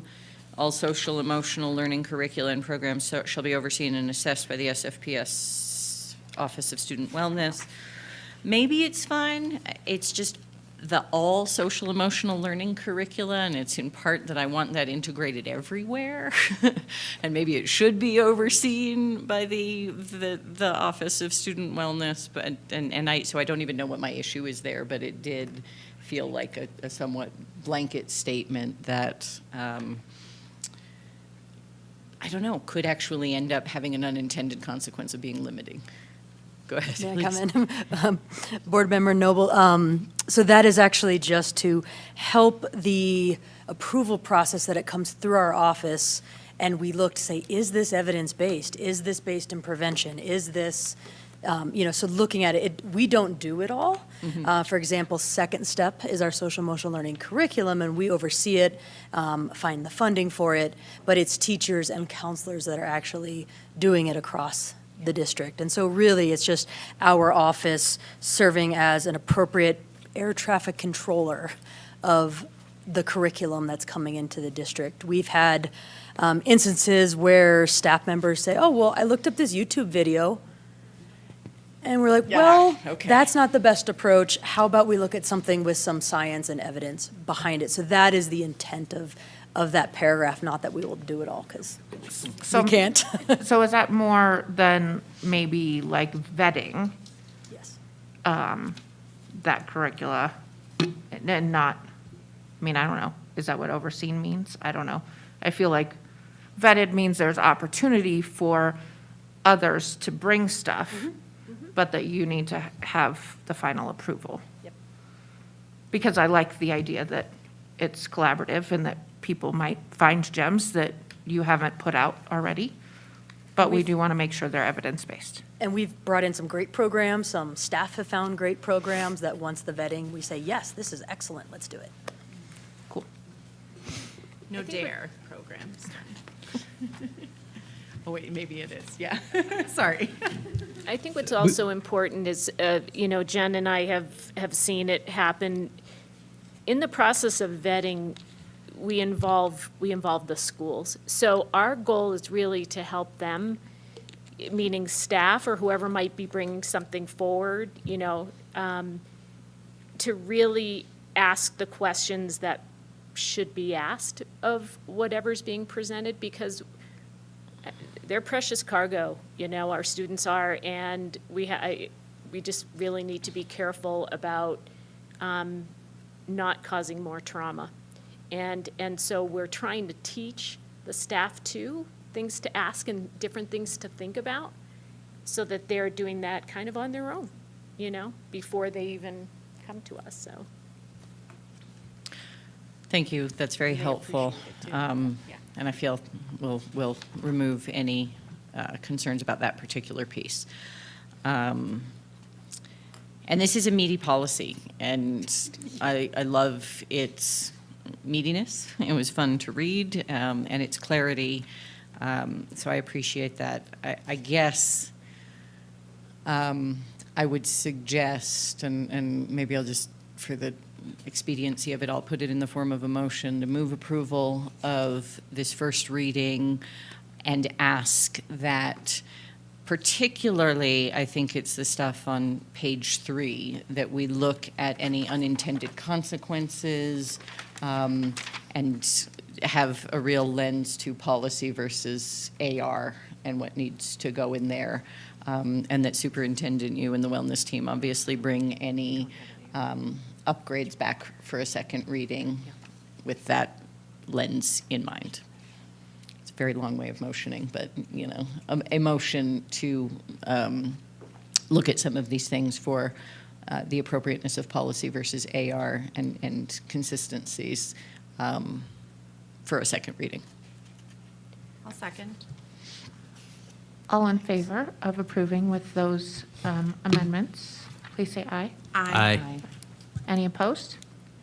Thank you. Lovely policy. Thank you. Thank you for Look being forward to the patient. second reading.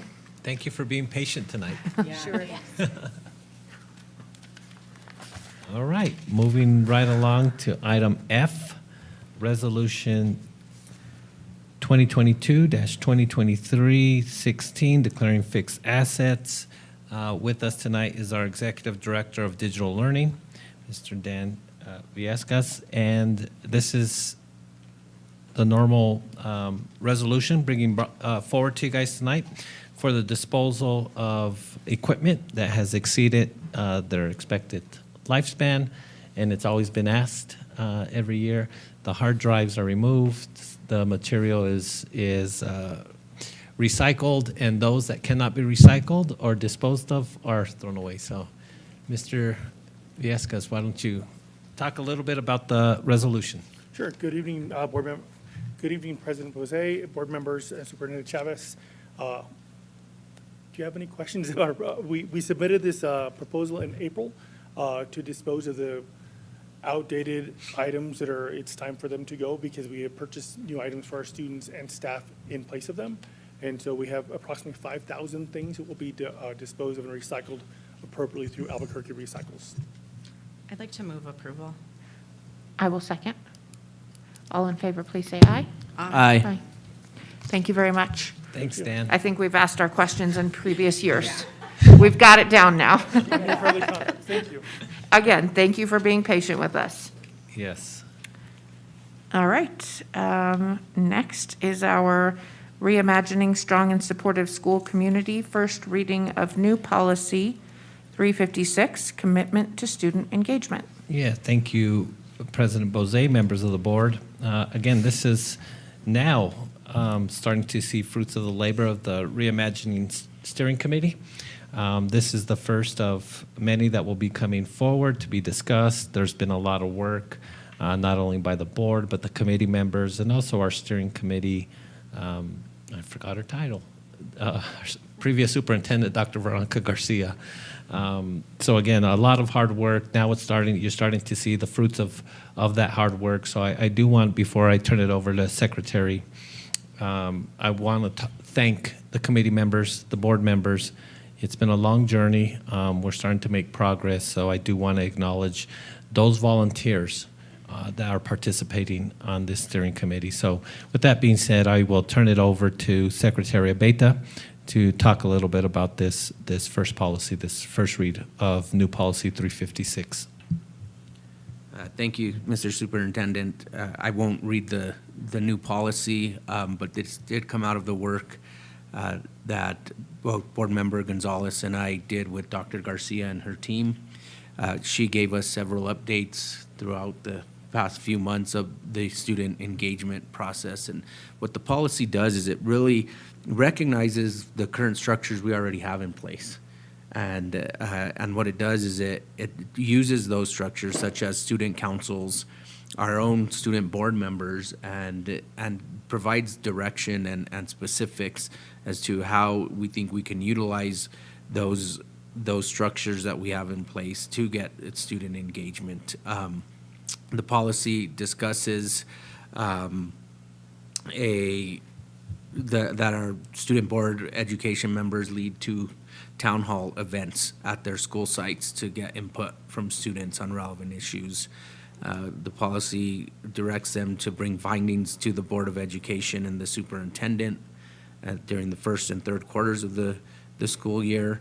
And the policy also talks about administering a climate survey to students no later than April 30th of each school year. And the thinking behind this was kind of like, especially when it comes to our seniors, it's kind of like an exit interview, like corporations and organizations do when they employees leave or retire. It's what went well this year, what things could be changed, what went well in your whole Santa Fe Public School District experience.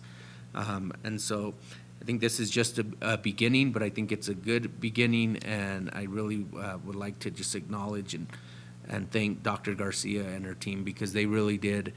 They go out into the community, and they not only engaged our district students, but also the charter schools and the private school students, and asked the questions, well, you know, why did you choose that in some cases, and what can we do different with our public school district to make it better for everybody involved. So this is just the first reading, and again, thank you to Dr. Garcia and to Board Member Gonzalez for their work on this.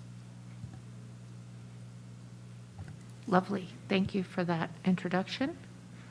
Any questions or concerns from the board or comments? Yes, Vice President Anderson? Thank you so much.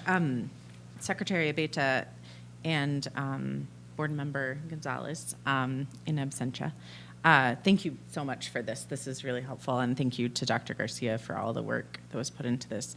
And I do really like that idea of not like recreating the wheel and using current structures. My only concern, and this is probably something you've thought through, so I'm hoping it doesn't throw any wrenches in the wheels. I don't even know if that's the right metaphor, but my only concern is that like typically student councils sort of represent a certain kind of student who like wants to be really active and might be, you know, really academically successful. And I would love to also hear from students who might feel less engaged and might feel less like represented by their schools and their leader, you know, the folks they're supposed to be looking up to. So did you guys think of, what are your thoughts there? Well, our thoughts there was let's acknowledge the student councils, let's engage them and use them to get that input from the other students. And we chose them specifically because a lot of them are elected by their peers and their fellow students. And we thought, let's take that current structure and beef it up so that we can get that input from other students. And they're doing more than in some cases just planning the homecoming or whatever it is that they traditionally do. But that's what our thinking was, is, well, because we talked about how do we get these other students engaged. Said, well, we do have these student councils, and that kind of, you know, maybe if we just provide them with a little more guidance and we have an actual policy that recognizes them and provides that, then we can get that engagement. And I just want to add on line 17, it may not be clear, but it does say, and other club sponsors as needed on ways to enhance and expand student engagement at the respective schools. Cool. It would be cool to get the WAVE folks involved in this. And then lines 27 and 28, administer a climate survey to students. Are those only high school students, like 9th through 12th grade students, or 7th through 12th? I have a very opinionated 5th grader who gives me a lot of ideas about schools, and I don't know if we can capture those. So I didn't know if it was K through 12 or. No, we left it open so that it could be, we might get more participation from the older students, but we didn't want to limit it to just the older grades. I love that.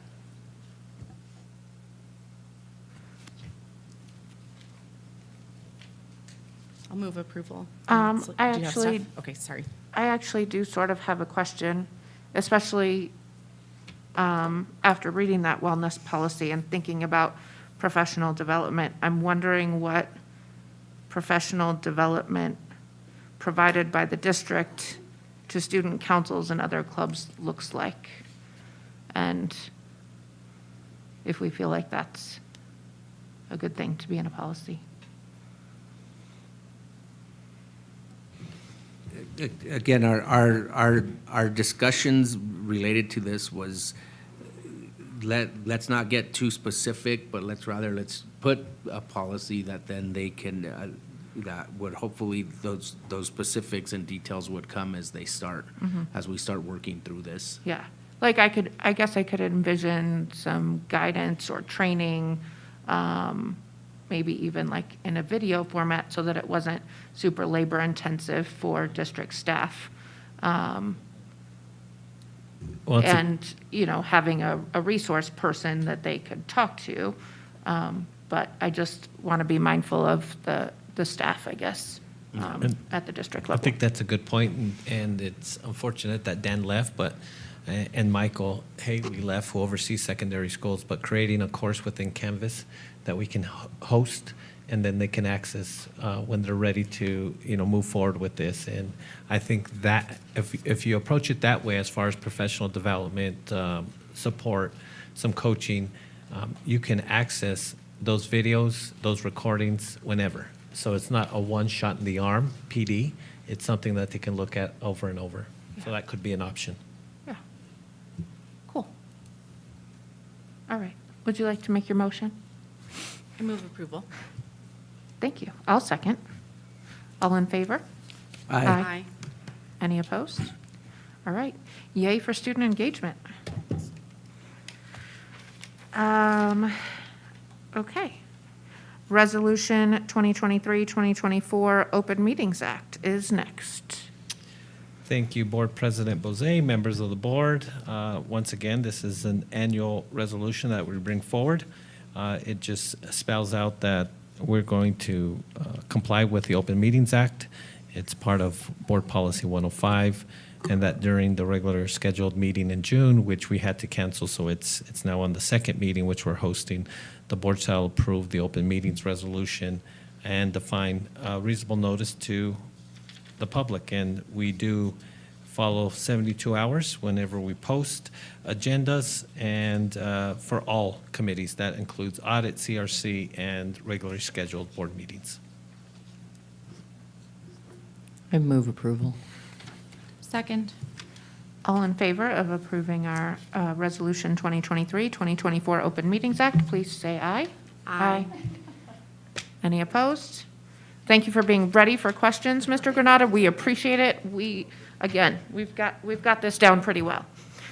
Last there is our 2023-2024 Board of Education meeting calendar for next year.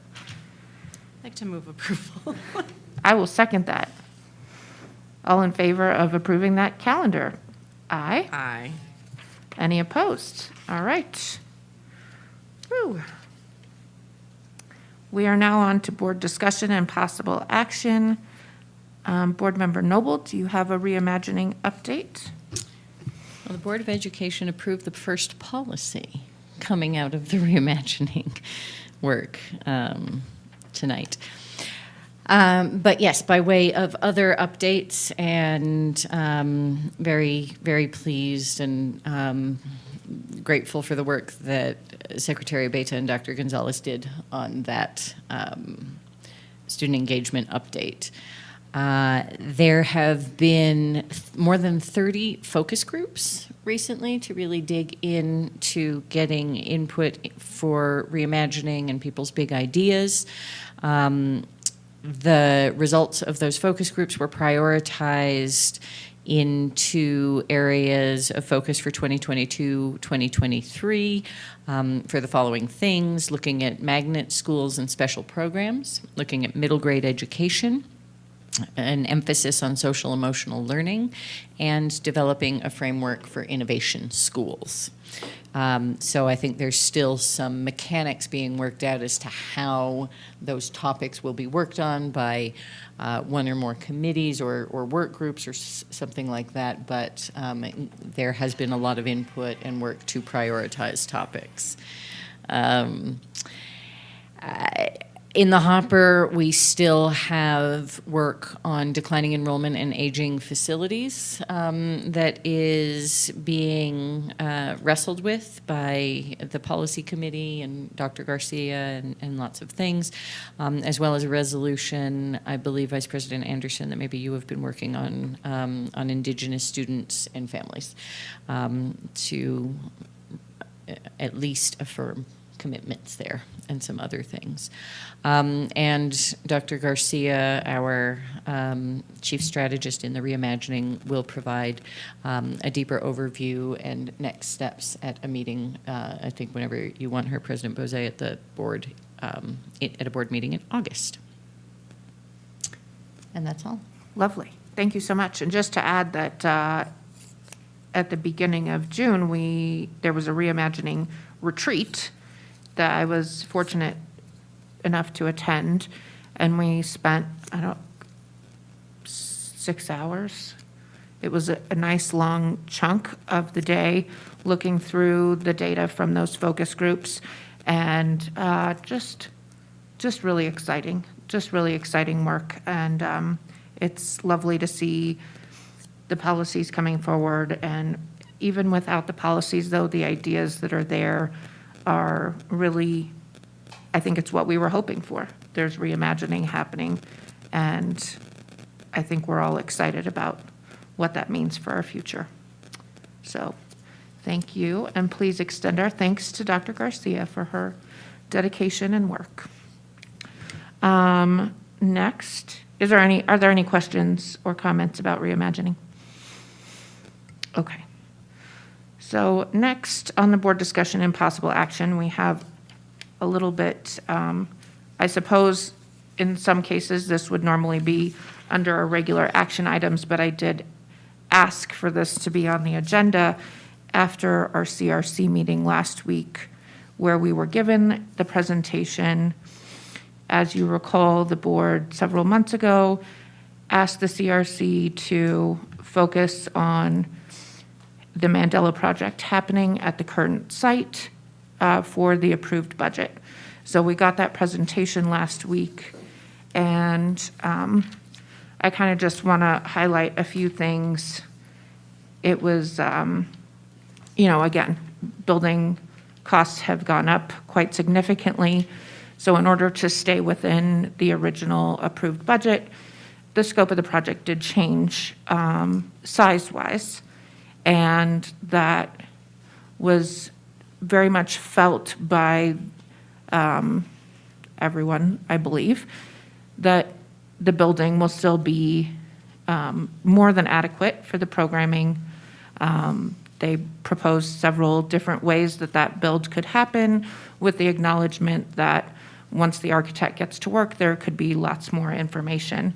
And of course, those plans will be discussed with the school community. That felt very important to everyone. And I think, there was a concern that we might not look at this until August when we met again. And it just seemed important because the community's been waiting quite a while for this project, that we go ahead and look at this before we go on break for July, and hopefully get that architect to work over the next 2 months. So I don't know who wants to talk next. I believe that's why Mr. Contreras is here also. And as always, Ms. Wagner. Good evening, Board President, board members, Superintendent, Cabinet, remaining audience. The CRC has really worked hard to come to a conclusion that actually arrives at you unanimously this evening. This has been well over 2 years coming. The commitment to the Mandela International Magnet School construction project has not wavered, but the where and for how much has been a long-standing question, and I think that the work in the presentation represents a lot of due diligence on the behalf of my staff and thoughtful feedback from the CRC, and I think Mr. Contreras can tell you how he believes they came to this conclusion, but I believe we answered the question of the Board of Education as posed to us in the prior calendar year. And so I will stand for questions, but I do stand behind the recommendation and request approval as recommended by the CRC. So let's let Mr. Contreras give us his summary, and we'll stand for questions. Good evening. I don't really have a lot to add. I think for me, the biggest takeaway, and I think for the CRC, the big takeaway was, yes, the scope was reduced from the original plan. Building costs have gone up, like President Bose said, but I think the big takeaway is there was a recalculation of the needs of the school. And based on that recalculation, I think the project is still doable within the allotted bond money.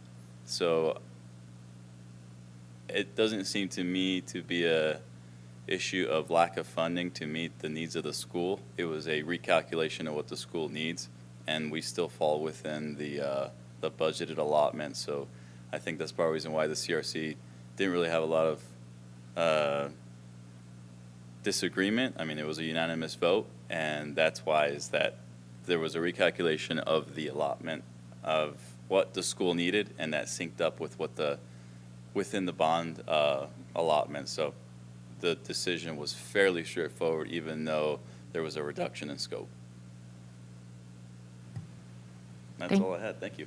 Thank you very much. And thank you for that clarification, because yes, like we had a recognition that we really need to be mindful to not contribute to the issue of underutilized buildings. And so we have an opportunity now in this new building that we're embarking on to make sure that it's right-sized for the program that it is housing currently and based on the last 4 years of enrollment data that we have. Yes, Board Member Noble.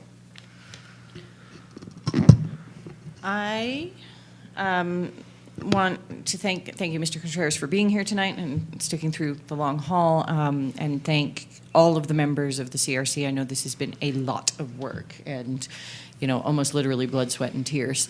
And I really appreciate how much has gone into this from the CRC, from the staff and the team behind it. And it's been a very thoughtful, sometimes difficult, and certainly learning experience for a lot of us. So I'm just grateful for all the work. And we'll go ahead and move approval of the CRC's recommendation. Second. All in favor of accepting the CRC's recommendation? Please say aye. Aye. All right. We appreciate it. Thank you. Thank you to the district staff and to the CRC. I know this has been a lot of work. Great job. And thank you. You get the award for being the last audience member whose job it isn't to be here. Have a good evening. All right. Next, we have our school year 2023-2024 board committee representatives. And again, that is us and the committees that we sit on. Are there any board members that are unhappy where they are or would like to move or change? I know we reached out to Dr. Gonzalez, and she is more than happy to continue on the committees that she's on. I'm more than happy to continue on the CRC. Board Member Noble. So the CRC has long been the hard one. And I guess I just want to say out loud, and I'm perfectly happy to not be there, though it's the place that I've never served. But actually, in my life, I don't think I can take another evening meeting, given that I have certain responsibilities in my job. Anyway, I would, just for the consideration of this body, I would love to see Secretary Abeta on the CRC. I think that his knowledge of construction, project management, and lots of things, and you know, I don't know if you have room for another evening meeting, but I don't feel super strongly. I'm perfectly happy with the audit committee myself, but I have been thinking that Secretary Abeta would be a really good fit on the CRC. Yes, Vice President Anderson. I think it makes a lot of sense for us to scooch around a little bit during our terms. I know that being able to attend that audit committee meeting was really helpful in understanding the audit and also in just understanding some, financial practices of the district. I would be happy to, I love the CRC. I'd be happy to move to the audit committee if Secretary Beto wants to move to the CRC. And then move back at some point. But I think it makes a lot of sense for us to, I think there's value in staying in one place and learning a lot, but I think there's also value to moving around and learning more about audits and learning more about facilities. If I can just add, just remember the board members could be chair. Yeah, that's why I just know. And President Bose, I'd be willing to sit on the CRC, and I enjoyed being on the audit committee, and I think it's headed in the right direction. And but I agree with Vice President. Being on different committees I'm open to that, and I'm open to serving on the CRC at this time. Well, cheers to learning and new opportunities. That sounds like an agreement.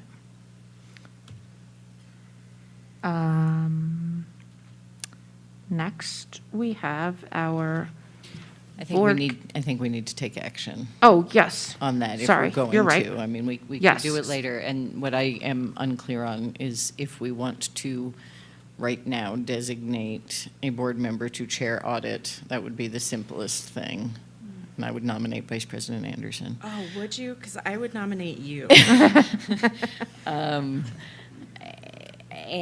Or, how we approach this. I think it's up to us so that, I could take it because you haven't been there before, and then at some point we could hand it off that is not even within the annual cycle.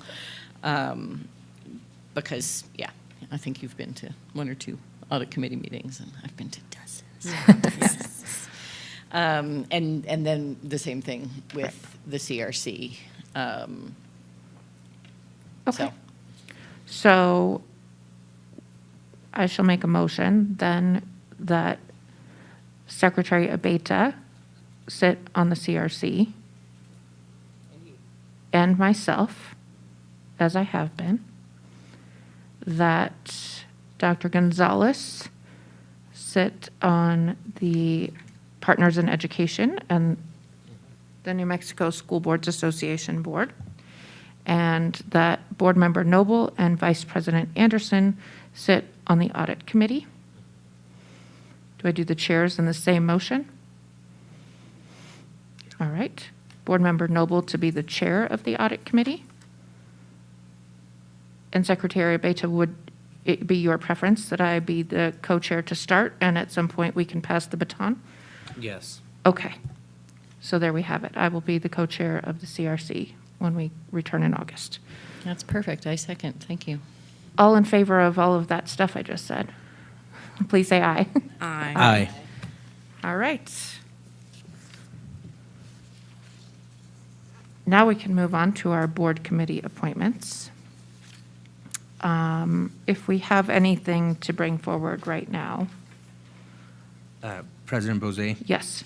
The appointment to the audit committee, at the time that I had nominated Juan Blea, he lived in District 4 and he no longer lives in 4. And so my preference would be that if I could find actual District 4 residents now to sit on the audit committee, I would like to do that. Okay. I have not spoken with two of my three appointees. One of them I did speak to. And so Ruth Ramos is no longer able to sit on the CRC. I told her how much I appreciate her being there the last 2 years and completely understand needing to move on. So I will be searching for a replacement on the CRC, and we'll touch base with my other two appointees. So maybe, does anybody have an audit committee appointment right now?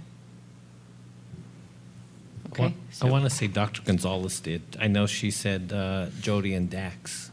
I think the thing that we have to ask her or verify, are they in the district now, or at least one? Yeah.